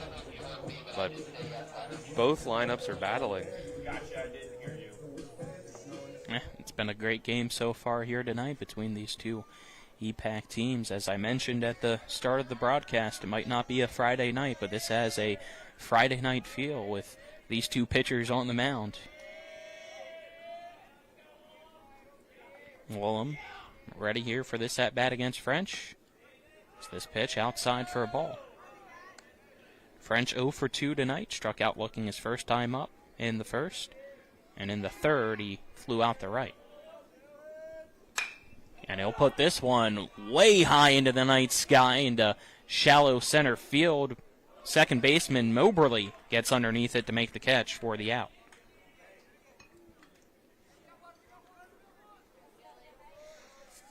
It usually feels like you can feel a little bit of the calm from a pitcher after his team either ties things back up after they were trailing or gives them a lead. That's what it feels like to start off this inning from Woolham. McGill now up the bat is Woolham's pitch. Fouled back for a strike. McGill 1 for 2 today. Flew out to center his first time up. Had a double his last time up. You always wonder how giving the lead up as a pitcher can affect you if you come up the bat in the very next half inning. That pitch outside for a ball. Well, fortunately for him, at least, it was only given up as a tie. Yeah. Musselman not in the lead. It's a 2-2 ball game. But still, your point definitely valid. Is this one a high fly ball, this time about left center field in the middle, and calling off the center fielder Wyatt Zimmerman's the left fielder Jacob Parachek, and he makes the catch. I think Zimmerman really had a good eye on that pretty much all the way, but as it was ranging over, Parachek probably had the best beat on it overall. He was very much under it. Almost looked like they were about to collide, but Zimmerman just kind of went down to allow Parachek to get to it. That's why you got to call things out there. Say it's mine. First pitch to Wilcox, called strike 1. If you're trying to follow the ball in the air, you might see your other outfielder out there out of your peripheries, but hey, you're trying to catch that ball. Next pitch misses inside. Count now 1-1. Wilcox, a tough day at the plate so far. He struck out twice, one time swinging, one time looking. Here's the 1-1 from Woolham. And he'll chop that one to the shortstop Zimmerman. And his throw looks high, but snagging it's Hinchman, and he keeps the foot this time on the bag as 3 up, 3 down here in the bottom of the 5th. It was Hedgesville. Still tied at 2. Headed to the 6th after this 1-minute break. This is EPAC Baseball on TV 10 and the WRNR TV YouTube page. Not sure where to go or who to trust with your flooring project? And start with Trips Flooring, proudly serving the area for more than 25 years, specializing in floor sanding and refinishing, along with installation of new flooring, including hardwood, tile, vinyl, laminate, carpet, and the hottest trend in flooring, luxury vinyl, tile, and luxury vinyl plank. Are you on a budget? Check out their warehouse, cash and carry, or call 304-229-7009, or visit them online at tripsfloorsanding.com. Texas Car accident? Get more with Mansion Ferretti. If you've been injured in a car accident, there are 3 things you need to know. 1, do not discuss your accident with an insurance company before you talk to a lawyer.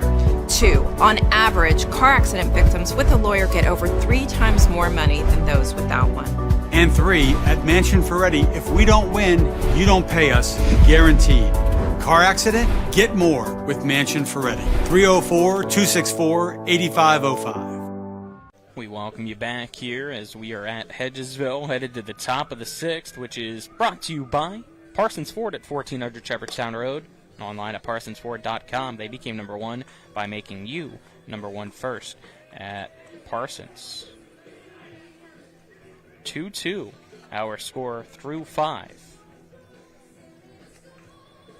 Colin McLaughlin here. Alongside me, Dylan Bishop.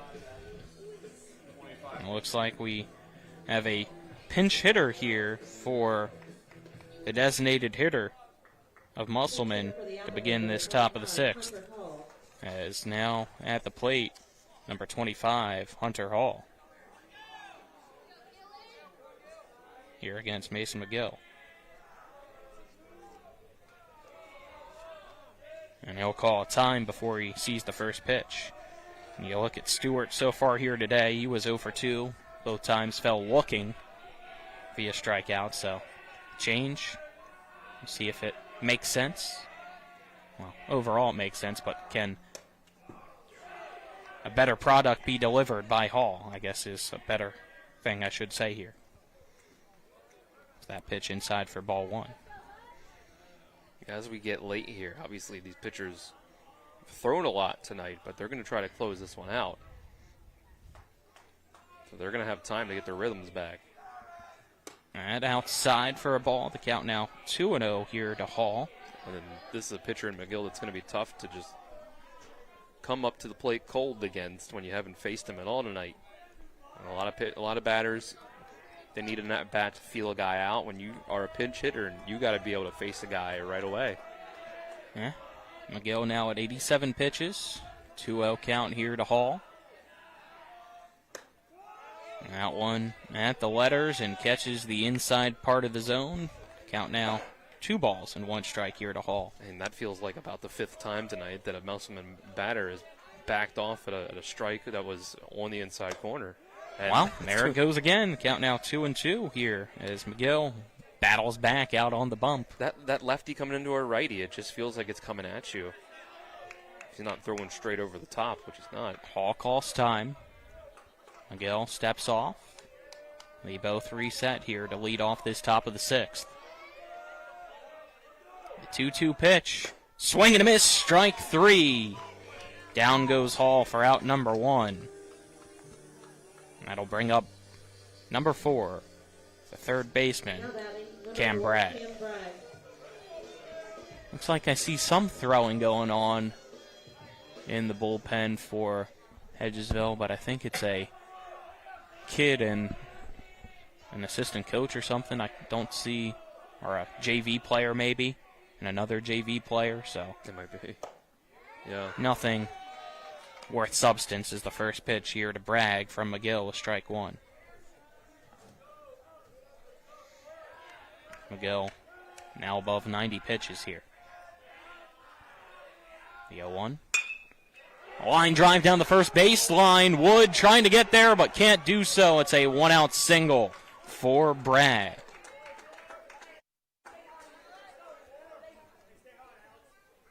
his second single of the game. He's now 2 for 3. Heard a coach on the bench say, way to stay hot. 2 in a row. And that was a good job not to get around on the fastball just in time to hit that one the other way, even though it was inside. That's not a tough. That is a tough hit to get. Whitmer now up. McGill puts that one high for ball 1.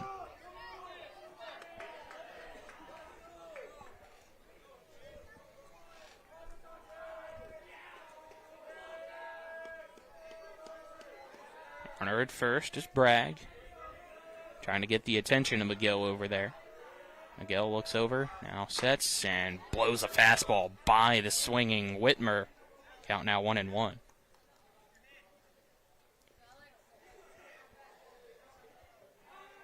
McGill so quick from the look over at first to the delivery of the pitch. I think Whitmer wasn't ready for that fastball. It's tough to be. Here's another one. Check swing. Doesn't matter. It's called strike 2 to Whitmer. It's out of the stretch. That ball is at the plate quick. The speed of the fastball and his delivery. 1-2 count, 1 out. Runner at first here in the top of the second. Tied at 2 between Musselman and Hedgesville. McGill on the mound. Whitmer at the plate. Here's the pitch. Outside for a ball. McGill really wanted that one. Upset with himself. Count. It was a little off the plate. I think he really wanted to paint the corner. Thought he had him. See if he can get him this time or not. Taking his time. Here's the pitch. That in the dirt. Count now full. 3 balls and 2 strikes here to Whitmer. Full count, 1 out. You could always see the runner go here to avoid the double play. You got Moberly on deck. He's the one that started it all last inning for the run for Musselman to tie the game.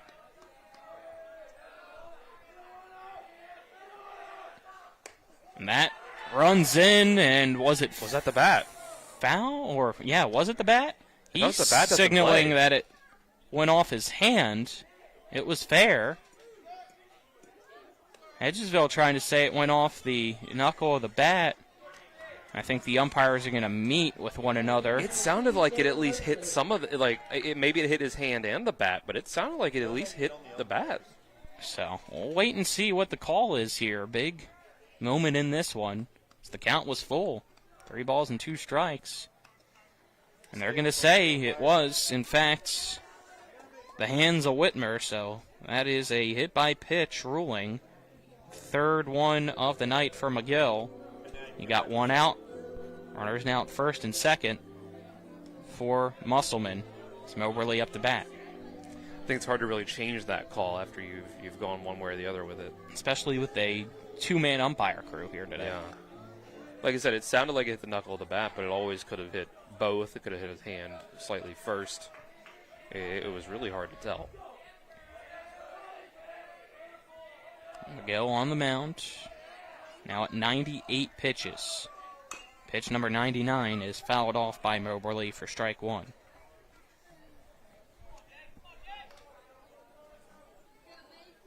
Moberly getting a word of encouragement and maybe some advice too from Nicky Zimmerman, his on-deck teammate right now. He's been able to get on base against McGill. Yeah, he singled his last time up, as I mentioned. Start off that 5th inning. It's that pitch high for a ball.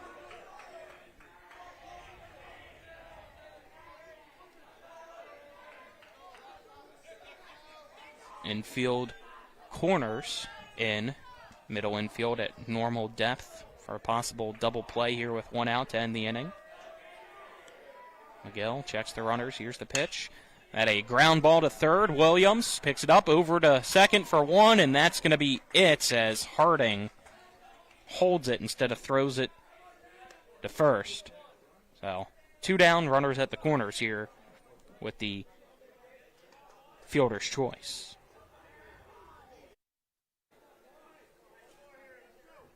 Now batting number 8, Nicky Zimmerman. It works out for Hedgesville. All you needed to really do was keep that out of the outfield. Down for a base hit. Now batting Nicky Zimmerman. He also singled his last time up.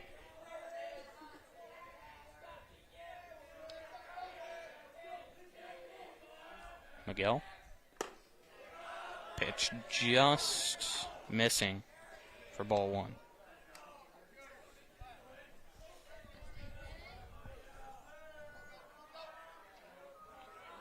Runners take their leads. 1-0 count here to Zimmerman. Miguel.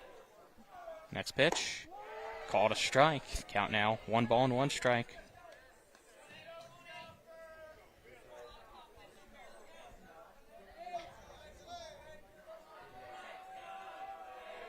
As Miguel looks over at first. Now back home. Here's the pitch. Runner go. No. Thought about it. Bluffed it. Wanted to see if they could get Eichelberger to throw and maybe throw it into the outfield. That pitch was a ball, so the count now 2 balls and 1 strike.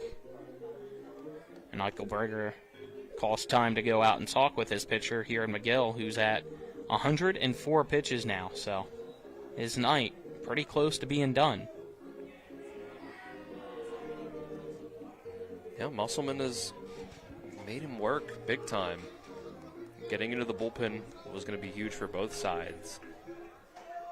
And it being Musselman first that forces the other team into the bullpen wasn't something you would have thought after an inning or two. Miguel sets here after the timeout. 2-1 pitch. Was that a hit by pitch or was that a wild pitch?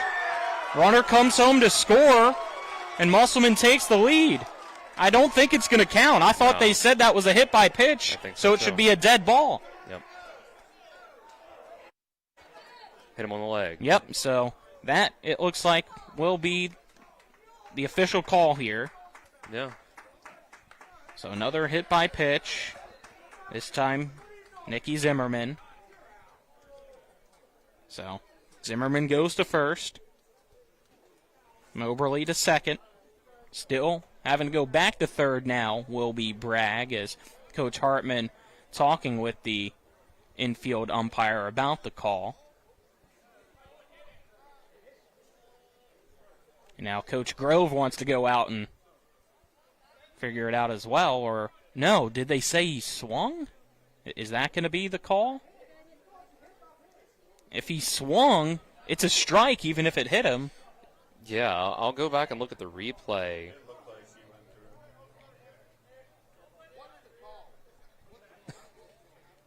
I'm curious, too. It should be pretty simple. I think they're going to say it was a swing and a miss, yeah. Okay. So, swing and a miss for strike 2. So the count now to Zimmerman, 2 balls and 2 strikes. Moberly at first. Bragg still at third. And 2 out. That was a check swing. It was close. We don't have the best angle on it to know if he actually went through the plate. I can see it going either way. Miguel sets here. 2-2 pitch. Runner goes. It's low. Fake throw. Eichelberger, with the catcher's indifference, lets Moberly take second. And the count now to Zimmerman full. 3 balls and 2 strikes. Everybody here in Hedgesville on the edge of their seat. 3 balls, 2 strikes, 2 outs. Here's the pitch. Swing and a miss! Strike 3! Down goes Zimmerman. McGill strands the runners, keeps the game tied as we're headed to the bottom of the 6th after this 1-minute break. This is EPAC Baseball on TV 10 and WRNR TV on YouTube. When it comes to providing you with a better car buying experience, CMA's Honda of Winchester takes it personally. Why? Because we're employee owned. That makes us neighbors, and good neighbors take care of each other. Come experience the honesty, transparency, and value we provide every customer, every neighbor, each and every day. At CMA's Honda of Winchester, Owners just care more about you. The Eastern Panhandle is home to teachers and healthcare workers, farmers and fishermen, servicemen and women, golfers, bicyclists, and people who love the outdoors. Where we call home isn't any one thing, so we're not either. At Rosedale Funeral Home and Cemetery, we are honored to help you plan a celebration of life that reflects one's individuality. Our trusted local team is here to see that your wishes are honored and that your special story is told. We welcome you back. Bottom of the 6th, brought to you by Hagerstown Ford, revolutionizing the car buying experience. Buy your next vehicle online, they'll deliver it to you. If you don't like it, they'll take it back. Visit them online at fordofhagerstown.com. What a job there by Mason McGill. Battle back. Yeah. And get that strikeout to strand the runners at second and third and keep this one tied at 2 apiece. And you can say that the story tonight is that these teams are leaving runners on base, but you can also say that the story is that these pitchers really know how to get out of a jam, as they've both been able to do it consistently here tonight. It's run. I mean, that was his 10th strikeout. Yeah, it's been. He's pitched in 2 games. He struck out 10 batters in each game. Yeah, I mean, it's kind of been for McGill a strikeout. You know, if he's going to get somebody out, he's probably striking them out, basically. Like the contact, I think, needs to get softer. He needs to figure that out and keep it in play. You know, keep it in play, keep it playable for his fielders a little more. But at the same time, his defense needs to step up for him. But the 10 strikeouts is always an impressive feat. Pinch hitter here is Ty Bowman. Will come up to bat for Hedgesville. The 8-9-1 batters due up here against Camden Woolham. And before we get a pitch, Woolham steps off the back of the mound. The first pitch is a swing and a miss by Bowman for strike 1.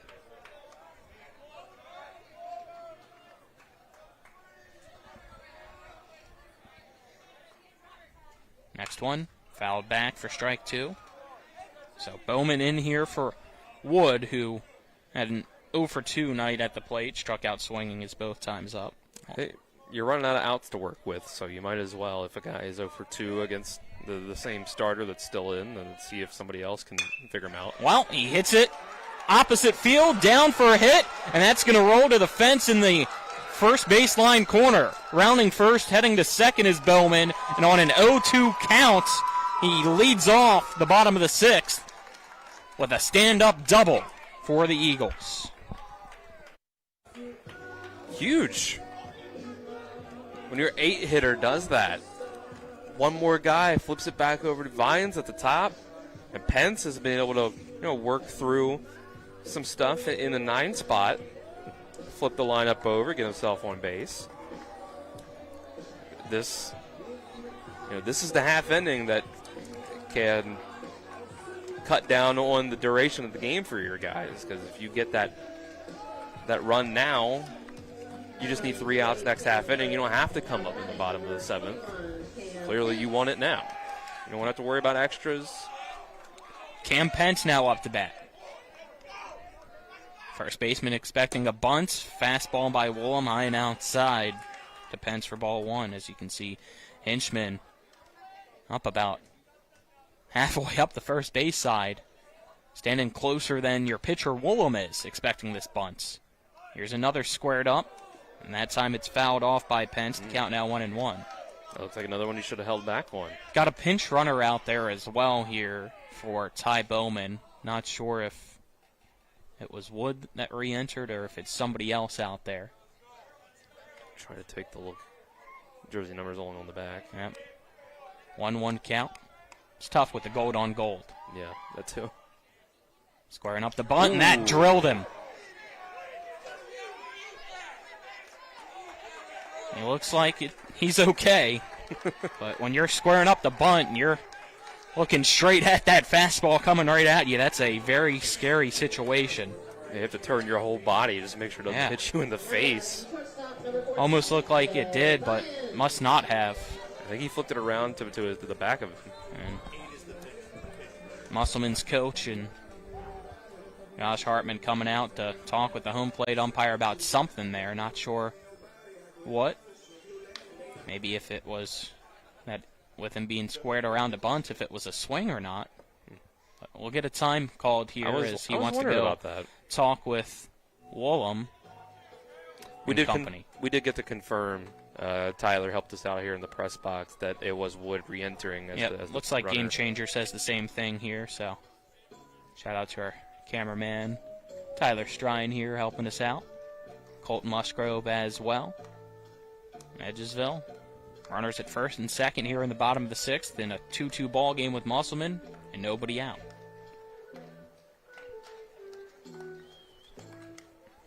And you got the top of the lineup now ready to go here for Hedgesville. Oh, yeah, if anybody.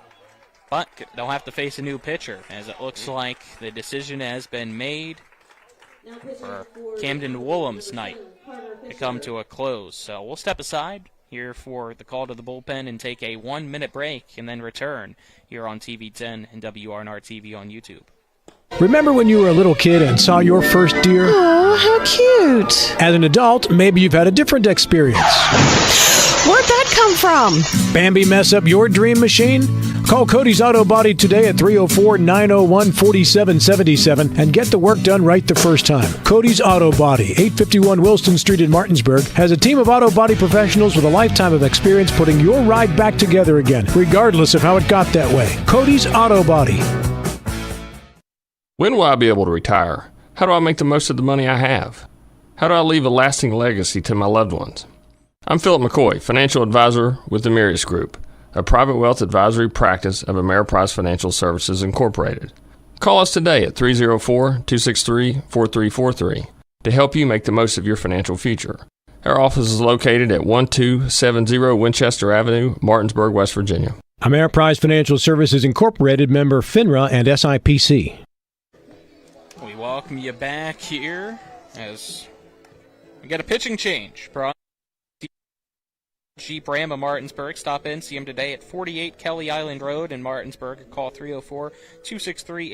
CMA, they're moving lives forward. Is now pitching for the Musselman Applemans, number 7, Carter Fisher. So that means Camden Woolham's day on the mound is done. It appears to just be a straight swap there. So Woolham finishes 5 innings, gave up 6 hits, struck out 7, walked 3, and hit 1. We'll have to wait and see if it was only 2 runs given up or not, as the runners at first and second, if they came home, would be charged to him here in this 2-2 ball game. If you let the runner get on base, it's your runner. Unless an error brings him in. Right.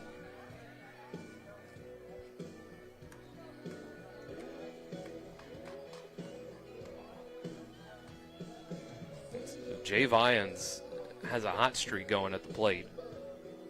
So I like the decision to just go ahead and bring in your fresh reliever you were ready to go to as your second guy out if you needed him. But you haven't gotten yourself into the groove yet as a pitcher. You got to come off cold just with a warm-up in the bullpen and face a guy like Jay Vyans, who's been knocking the cover off the ball.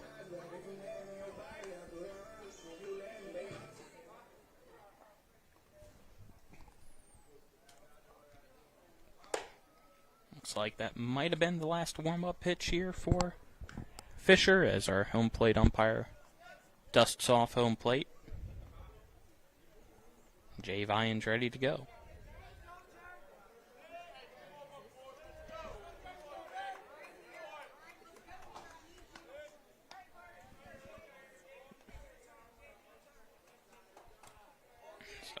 Leadoff man who's already got 2 singles here today and a walk up to bat once more, this time against Fisher.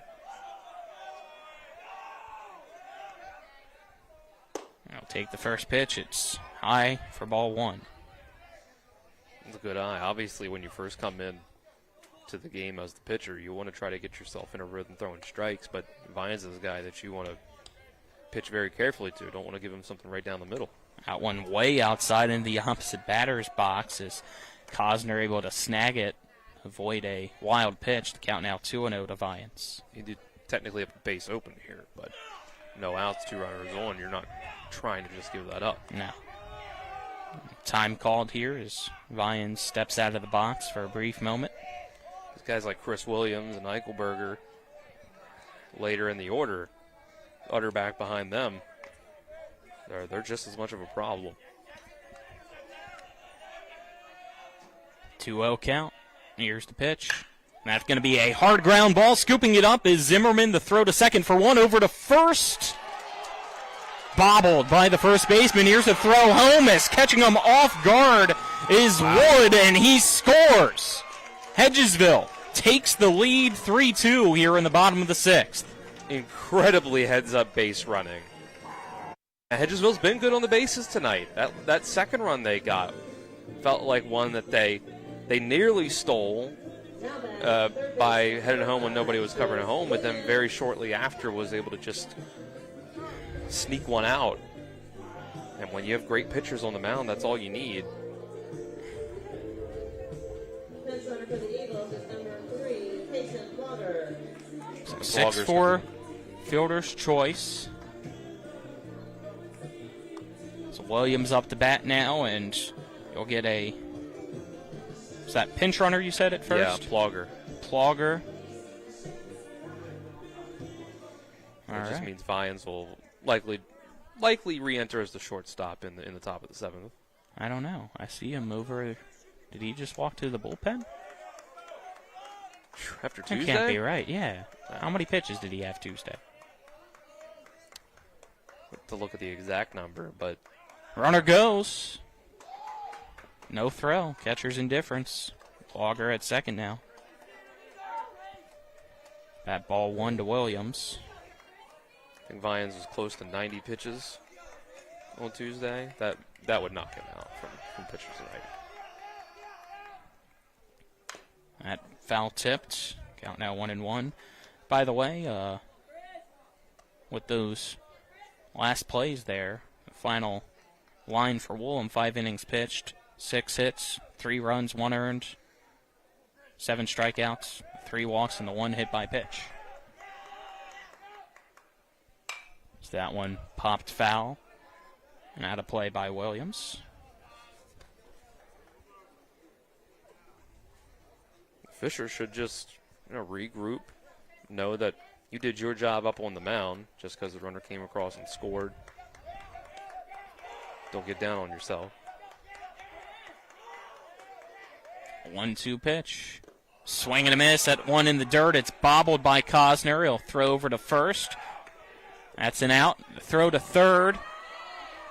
Third baseman trying to say that he tagged him. That was very close. Sure was. But he's called safe, so Plogger on the play goes to third.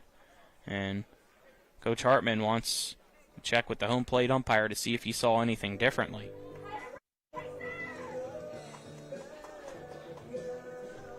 So now you got 2 out, maybe 3 if this call's changed.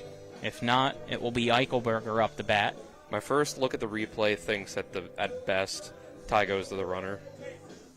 At best for Musselman. Looks like it will stand.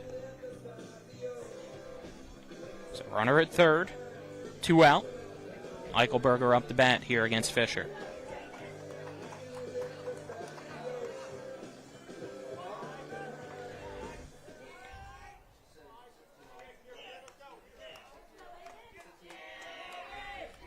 Now batting number 4, Aiden Eichelberger. So Fisher sets, takes a deep breath. Here's the pitch. That one popped up and over the press box by Eichelberger.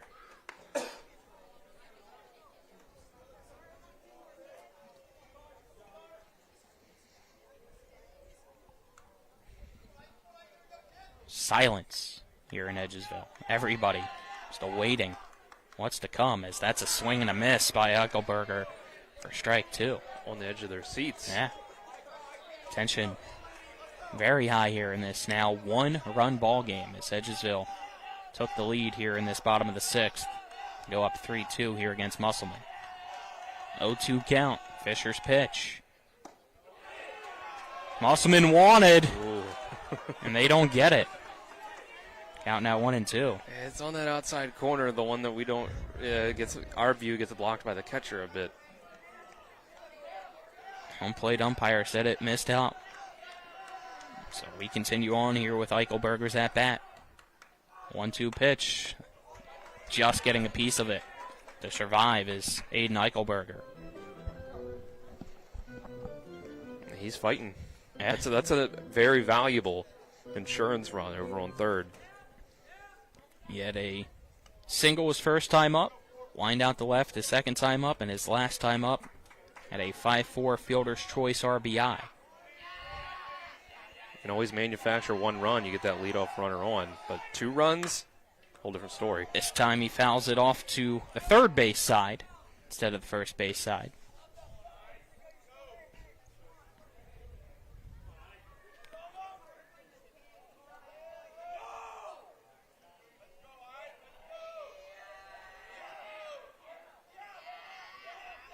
A 1-2 pitch. High check swing. Eichelberger held the bat back. He thought about it. Count 2-2. He thought about it.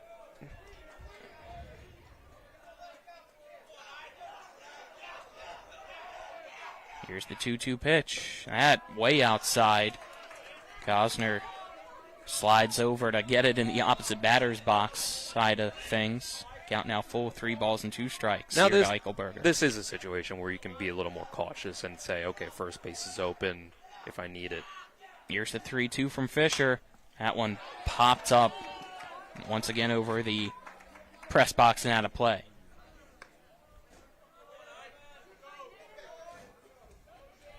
But obviously, you put a guy on, that continues to extend the inning. The longer this inning goes, the longer that runner's out there at third, the more likely it is he's going to come across.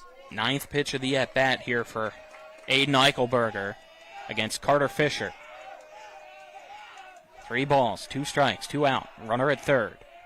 Fisher's payoff pitch in the dirt. Ball 4. Cosner lost it. It was right in between his legs. Runner's now at the corners here with 2 down. There was a temptation to go home. Oh, man, Utterback. Got to deal with him. This is a good lineup for Hedgesville. They'll step up the bat here. As we have a courtesy runner out there for the catcher. I believe it's Cam Webb, number 11, out there. Now at first. Plogger, the other courtesy runner, a pinch runner at third.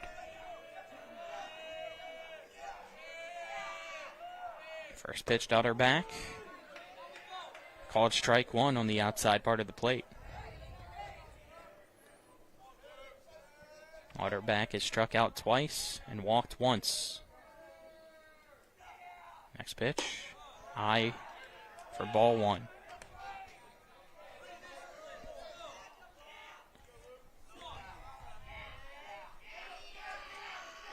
Fisher trying to keep this a 1-run ball game. A 1-1 pitch. Goes past Cosner. Ricochets off the backstop. He picks it up and coming home the score to make it 4-2 is Kason Plogger. That's rough if you're Musselman. You got to make the Eagles earn that. You know, again, that 7th inning now, it's a totally different dynamic. You can't just sacrifice outs to move a runner across from one base to another when you got 2 runs to make up. Yeah, you thought maybe with the ricochet that Cosner was going to try to tag him out himself, but he kind of froze up looking for Fisher as this is a ground ball down the third baseline. It stayed fair. Bragg in foul territory throws it across and gets him.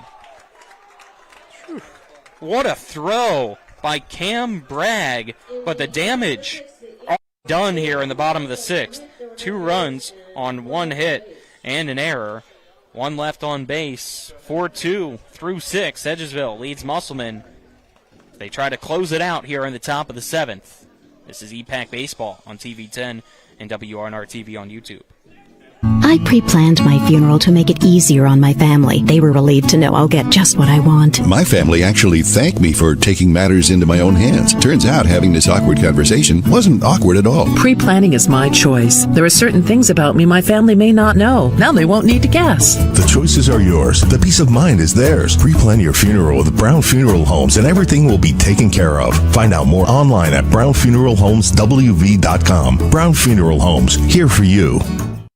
The Palace Lounge in Martinsburg is the place to be. Join us every night to relax and enjoy football or basketball games featuring either the Martinsburg Bulldogs, Shepherd University Rams, or West Virginia Mountaineers. We will have steak night every Wednesday, trip nights every Thursday, and now taco and margarita nights every Tuesday. You can find us on Facebook or call 304-267-7520. The Palace Lounge is located at 1350 Edwin Miller Boulevard in Martinsburg. Alrighty, time to lock in as we head to the top of the 7th, brought to you by L.A. Roberts Jewelers. Committed to excellence in quality design and craftsmanship, located in historic downtown Martinsburg. Our score, Hedgesville 4, Musselman 2. As Hedgesville was able to get those 2 runs to cross in the bottom of the 6th to take the lead.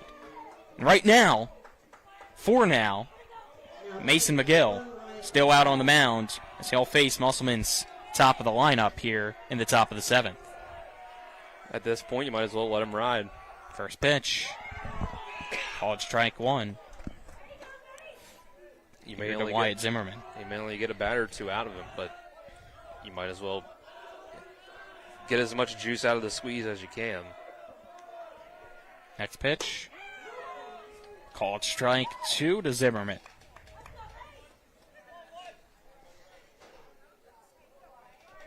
Zimmerman was hit by a pitch his last time up. And that was on an 0-2 count too, but this time he swings at the 0-2 high fastball. That was pitch 110.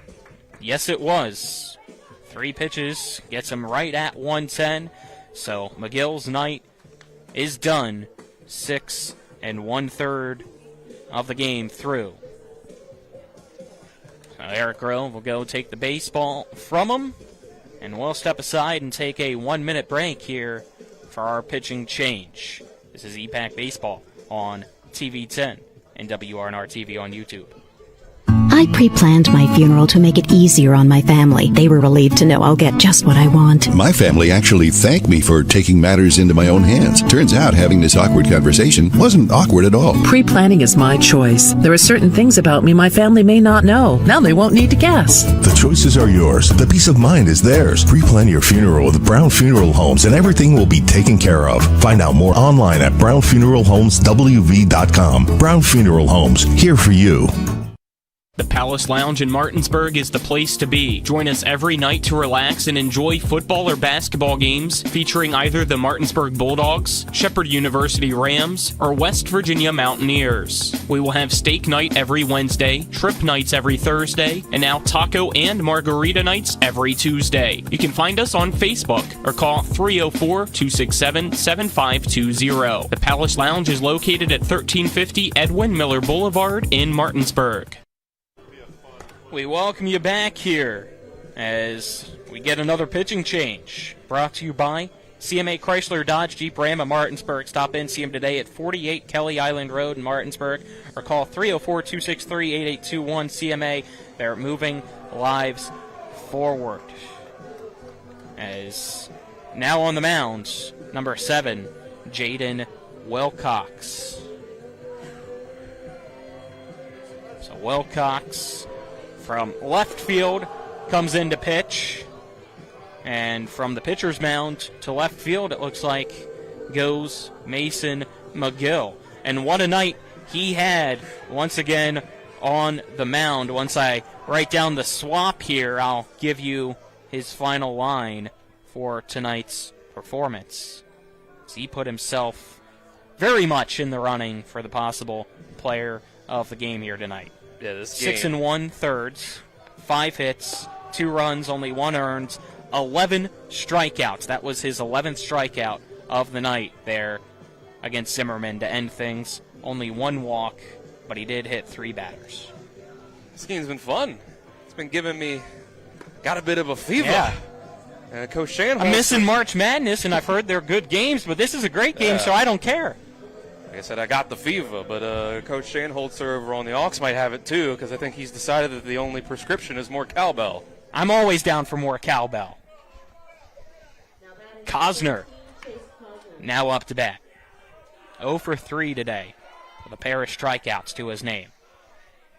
Wilcox, first pitch. Swing and a miss, strike 1.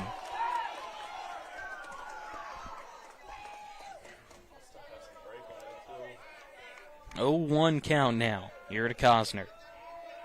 It's Wilcox coming in trying to get the save for Hedgesville. That one looked good, but it's called a ball. Very close. It's both dugouts with high energy right now. Yeah. Chirping at one another.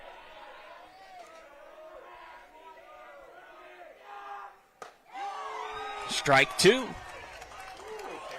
A pretty ideal situation for in a save scenario for a guy to come in. He's got that insurance run to work with, and he only needs 2 outs instead of the usual 3. Here's the 1-2 pitch.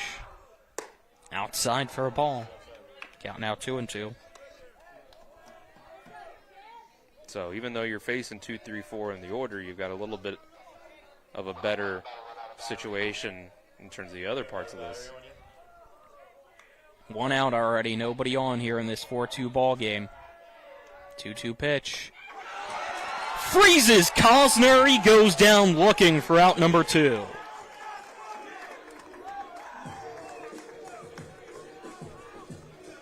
And that'll bring up number 11, Ethan Hinchman, trying to keep Musselman's night alive here.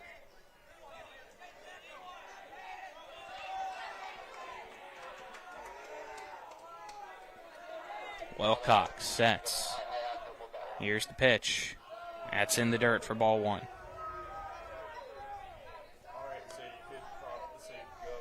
Wilcox has got some really nice break to his off-speed pitches. No surprise that it froze a guy for strike 3. 1-0 delivery. Fastball. Called a strike. Count 1-1. You can really pitch confidently as a relief pitcher coming in late like this. It's not like a starting pitcher where you're trying to pace yourself, get through 5+ innings. You just want to go. You're giving it your all. 1-1 pitch. Swing and a miss for strike 2. Hinchman down to his last strike. Jaden Wilcox trying to get the win for the Eagles here at home.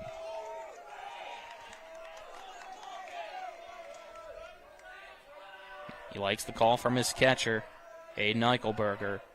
Here's the 1-2 pitch. Swing and a miss. He got him dancing. It's a drop third strike, though. Eichelberger throws the first. Stretching out. It's French. He has it, and that's the ball game. Took a little bit more than they probably wanted to, but they get it. The 4-2 win over Musselman. Man, great game. You love when you get good pitching out there, but teams that can still take advantage, get guys on base, and occasionally they come through, and Hedgesville just made the most of their opportunities tonight. All right, let's step aside and take a 2-minute break. On the other side of that 2-minute break, we'll get to our post-game coverage here on TV 10 and the WRNR TV YouTube page. Carpet World is more than just carpet. Carpet World specializes in a complete selection of hardwood floors by respected names like Armstrong, Bruce, Shaw, and Mohawk, and tile by Dowell Tile, American Oleum, and Mannington for all rooms in your home. And Carpet World can update your bathroom shower with very attractive ceramic tile walls and floor. Financing with up to 12 months deferred interest is available, along with experienced quality installation at Carpet World, 2330 Winchester Avenue in Martinsburg. CarpetWorldofMartinsburg.com.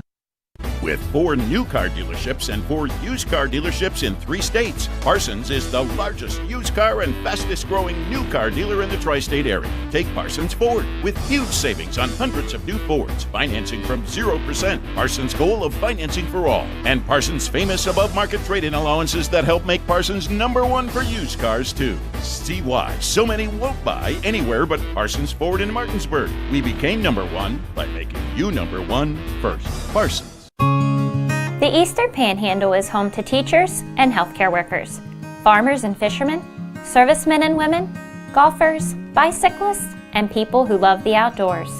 Where we call home isn't any one thing, so we're not either.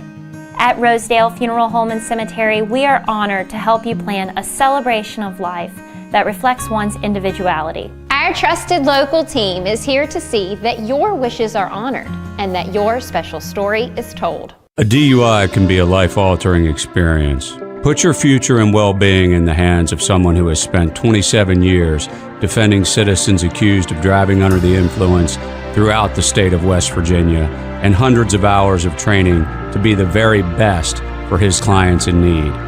My name is Harley Wagner, and the Wagner Law Firm, West Virginia's DUI defense firm, is that place. One click, real defense. Wagner Law Firm, WestVirginiaDUILawyers.com. We welcome you back here to Hedgesville and welcome you in to tonight's post-game show, brought to you by the Palace Lounge on Edwin Miller Boulevard in Martinsburg with a full lunch and dinner menu, daily specials, and a clean and comfortable atmosphere. Check out the menu on the Palace Lounge Facebook page. What a night here. Man, I love EPAC baseball. It is always competitive here in the area, and tonight it was Hedgesville getting a win thanks to 2 runs in the bottom of the 6th. They defeat Musselman 4-2. Musselman with the loss falls to 1-4 overall, 0-3 in the Eastern Panhandle Athletic Conference. Hedgesville improves to 4-2 overall and 2-1 in EPAC play. We'll see. We're going to try to get some post-game interviews here with Mason McGill and Coach Eric Grove of Hedgesville after their meeting out in right field. But for now, Dylan, your thoughts? It's a really fun game. I thought both teams had some trouble driving in guys in scoring position every time, but I think that's a credit to the pitching a lot as well. So I think that Hedgesville just seemed like they were able to make the most of those opportunities a little more often.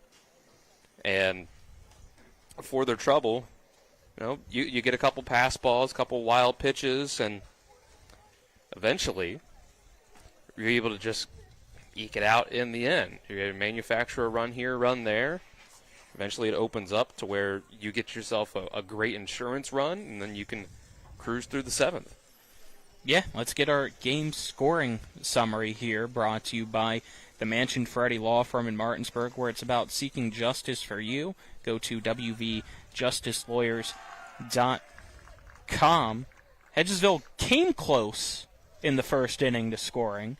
They had the bases loaded, but were unable to bring anybody across. And then Musselman actually struck first in this one in the top of the second to make it 1-0. Hedgesville would then come and respond in the bottom of the second to make it a 1-1 ball game. And then we didn't have any more scoring until the bottom of the 4th inning. Hedgesville able to add one more there to go up 2-1. Musselman would then tie it up in the top of the 5th, make it 2-2. And in the bottom of the 6th, those 2 crucial runs came in for Hedgesville. Go up 4-2, and that was it here tonight. A low-scoring game, but a very fun game all around with high energy and a lot of drama between these two teams. Absolutely. We had a lot of drama around all of sports now as, Purdue just tipped in a probably game winner with 0.7 of a second left over here in March Madness on Talk Radio WRNR.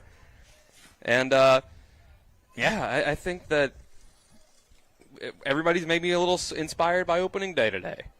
Maybe. It just seemed like there was a good energy. Everybody was feeling baseball. You got the coaches talking about what teams they want to see win in the pregame interview. Coach Grove name dropping Paul Skeens' performance today. Coach Hartman saying go Yankees. Baseball was just in the air today, and it turned into a really nice matchup here from Hedgesville today too. All right, let's get some game stats for you, which are brought to you by CMA Chevy and Toyota of Martinsburg, all in one convenient location, 650 Foxcroft Avenue. CMA, where owners just care more. Musselman, 2 runs, 5 hits, 2 errors, 6 batters left on base. Hedgesville, 4 runs, 7 hits tonight, also 2 errors, 9 left on base. Musselman on the mound. The loss will go to Camden Woolham, who pitched 5 innings, gave up 6 hits, 3 runs, 1 of them earned, struck out 7, walked 3, and hit 1. Fisher then came in relief, completed 1 inning, gave up no hits, but 1 run charged to him because of a fielder's choice. It was not earned because of an error prior, no strikeouts, and no walks.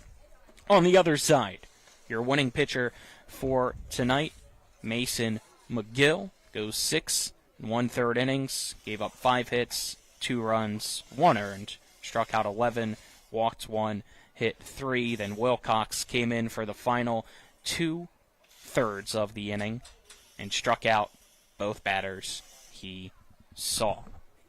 Still waiting for Hedgesville to finish up out there here with its post-game consultation, I don't know, wrap-up, as we try to wrap up things here. The debriefing. Yeah, like to stick around and get a post-game interview with Coach Grove and Mason McGill, so Tyler went out to ask them, and they accepted the offer, so we'll just have to hang out here. But, I mean, player of the game, Mason McGill, right? I don't know who else you'd give it to here today. Yeah, I mean, I think that's kind of what it has to be. You have his stats down as 6 1/3, 5 hits, 2 runs, 1 earned, 11 strikeouts. And I just think that we saw both pitchers tonight have their moments where it seemed like things might unravel, and you read off the stat for the runners left on base.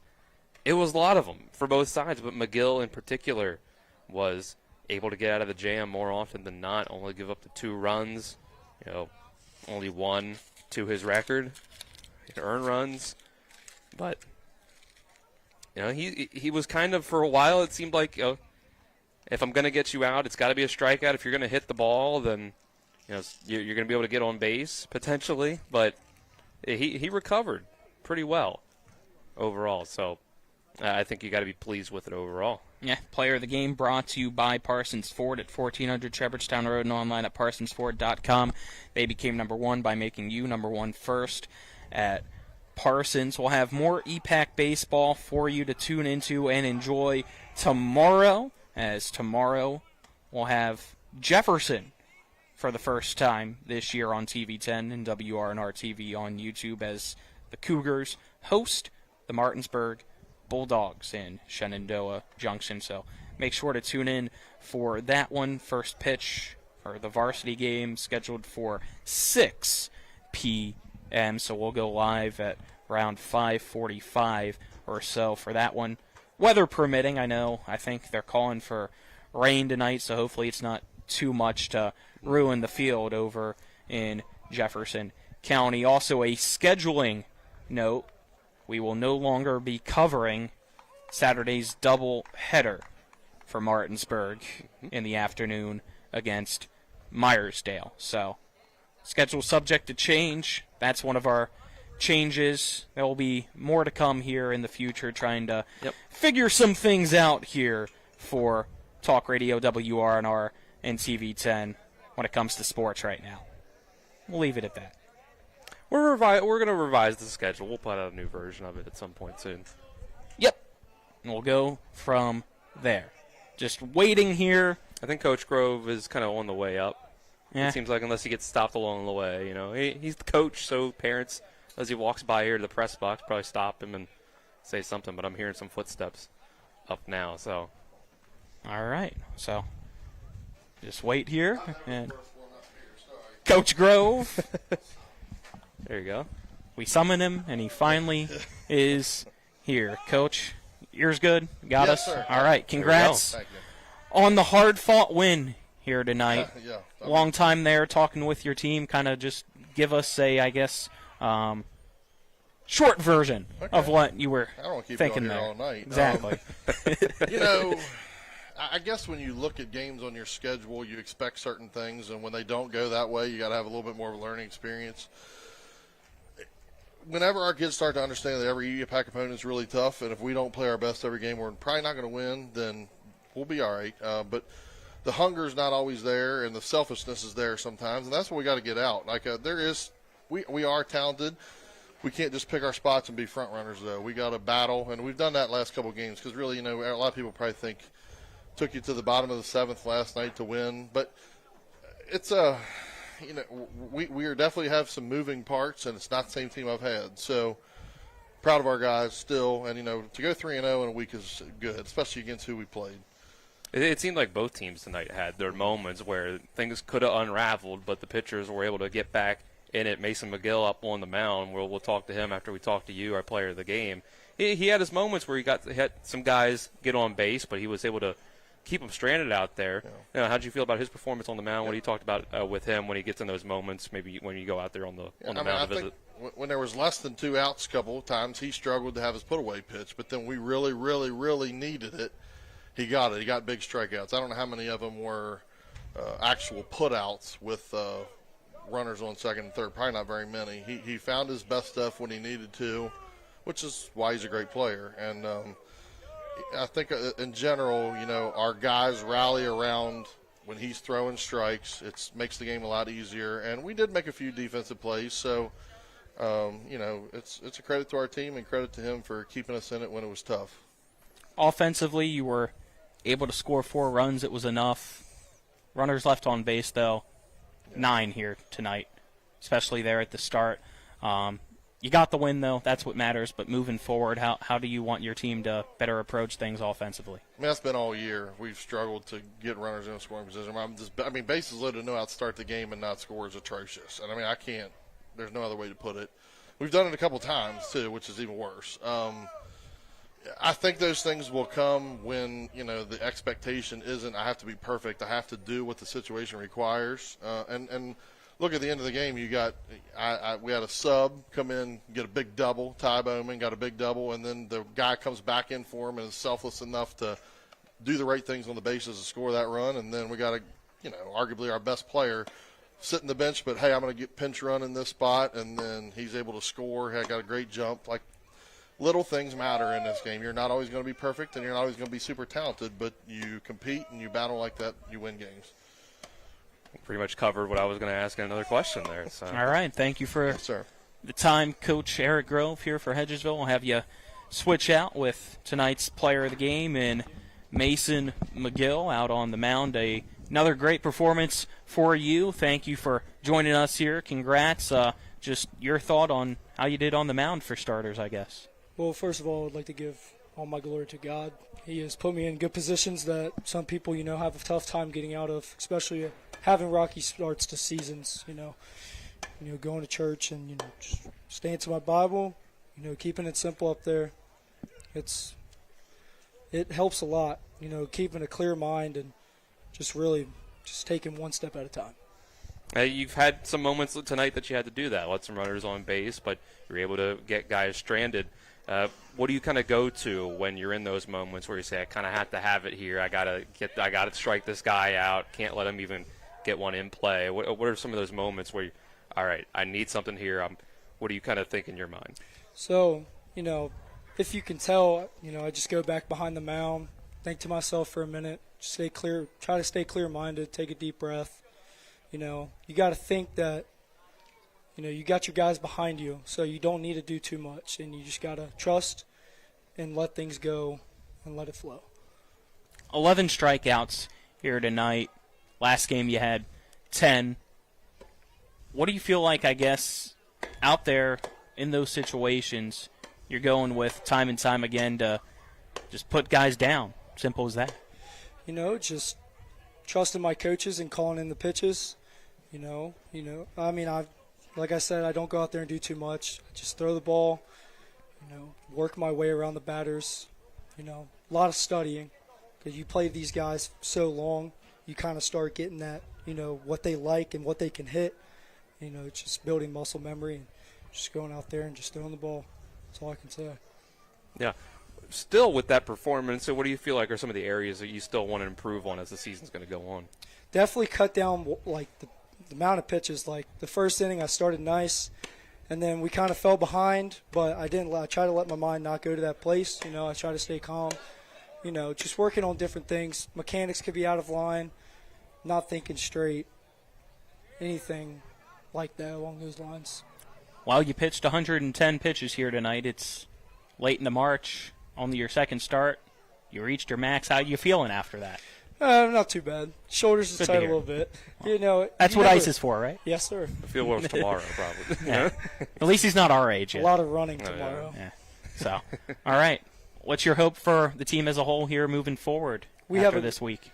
We have a great team. Going 3-0 on the week is just fabulous. That's always what you want to see. We did this thing last weekend where we kind of did like a team bonding thing, got to get closer together, did some group activities, and I feel like it really worked. It really worked. We spent a lot of time together, and I feel like as the season's going to go, I feel like we're just going to get more and more powerful just using, that friendship and that bond. That's always going to be tight this year and next year. All right. Thank you for the time, Mason. Once so again, much, congrats on the win. you. Appreciate Thank it. you. Best of luck here this season moving forward. That'll wrap up things here for us here tonight. Once again, final score, Hedgesville 4 and Musselman 2. This has been EPAC Baseball on TV 10, WRNR TV on YouTube. For Kyler High, Colton Musgrove, Tyler Strine, and Dylan Bishop, I'm Colin McLaughlin signing off for tonight's broadcast.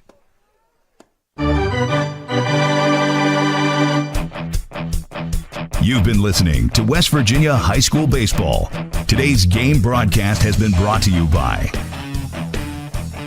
Trips Flooring, Hagerstown Ford and Hancock Chevrolet, the Mansion Ferretti Law Firm, the Brown Funeral Homes and Cremations, Robert Fields and Sons, the Larry DeMarco team at Century 21 Modern Realty Results, the law firm of Burke, Schultz, Harmon, and Jenkinson, Cody's Auto Body, the Mirius Group of Ameriprise Financial Advisors, the Berkeley County Health Department, WVU Medicine Berkeley and Jefferson Medical Centers, Parsons Ford of Martinsburg, Dignity Memorial Rosedale Funeral Home and Cemetery, the Skinner Accident and Injury Lawyers, L.A. Roberts Jewelers, CMA Honda of Winchester, CMA Chrysler Dodge Jeep Ram of Martinsburg, and CMA Chevy and Toyota of Martinsburg.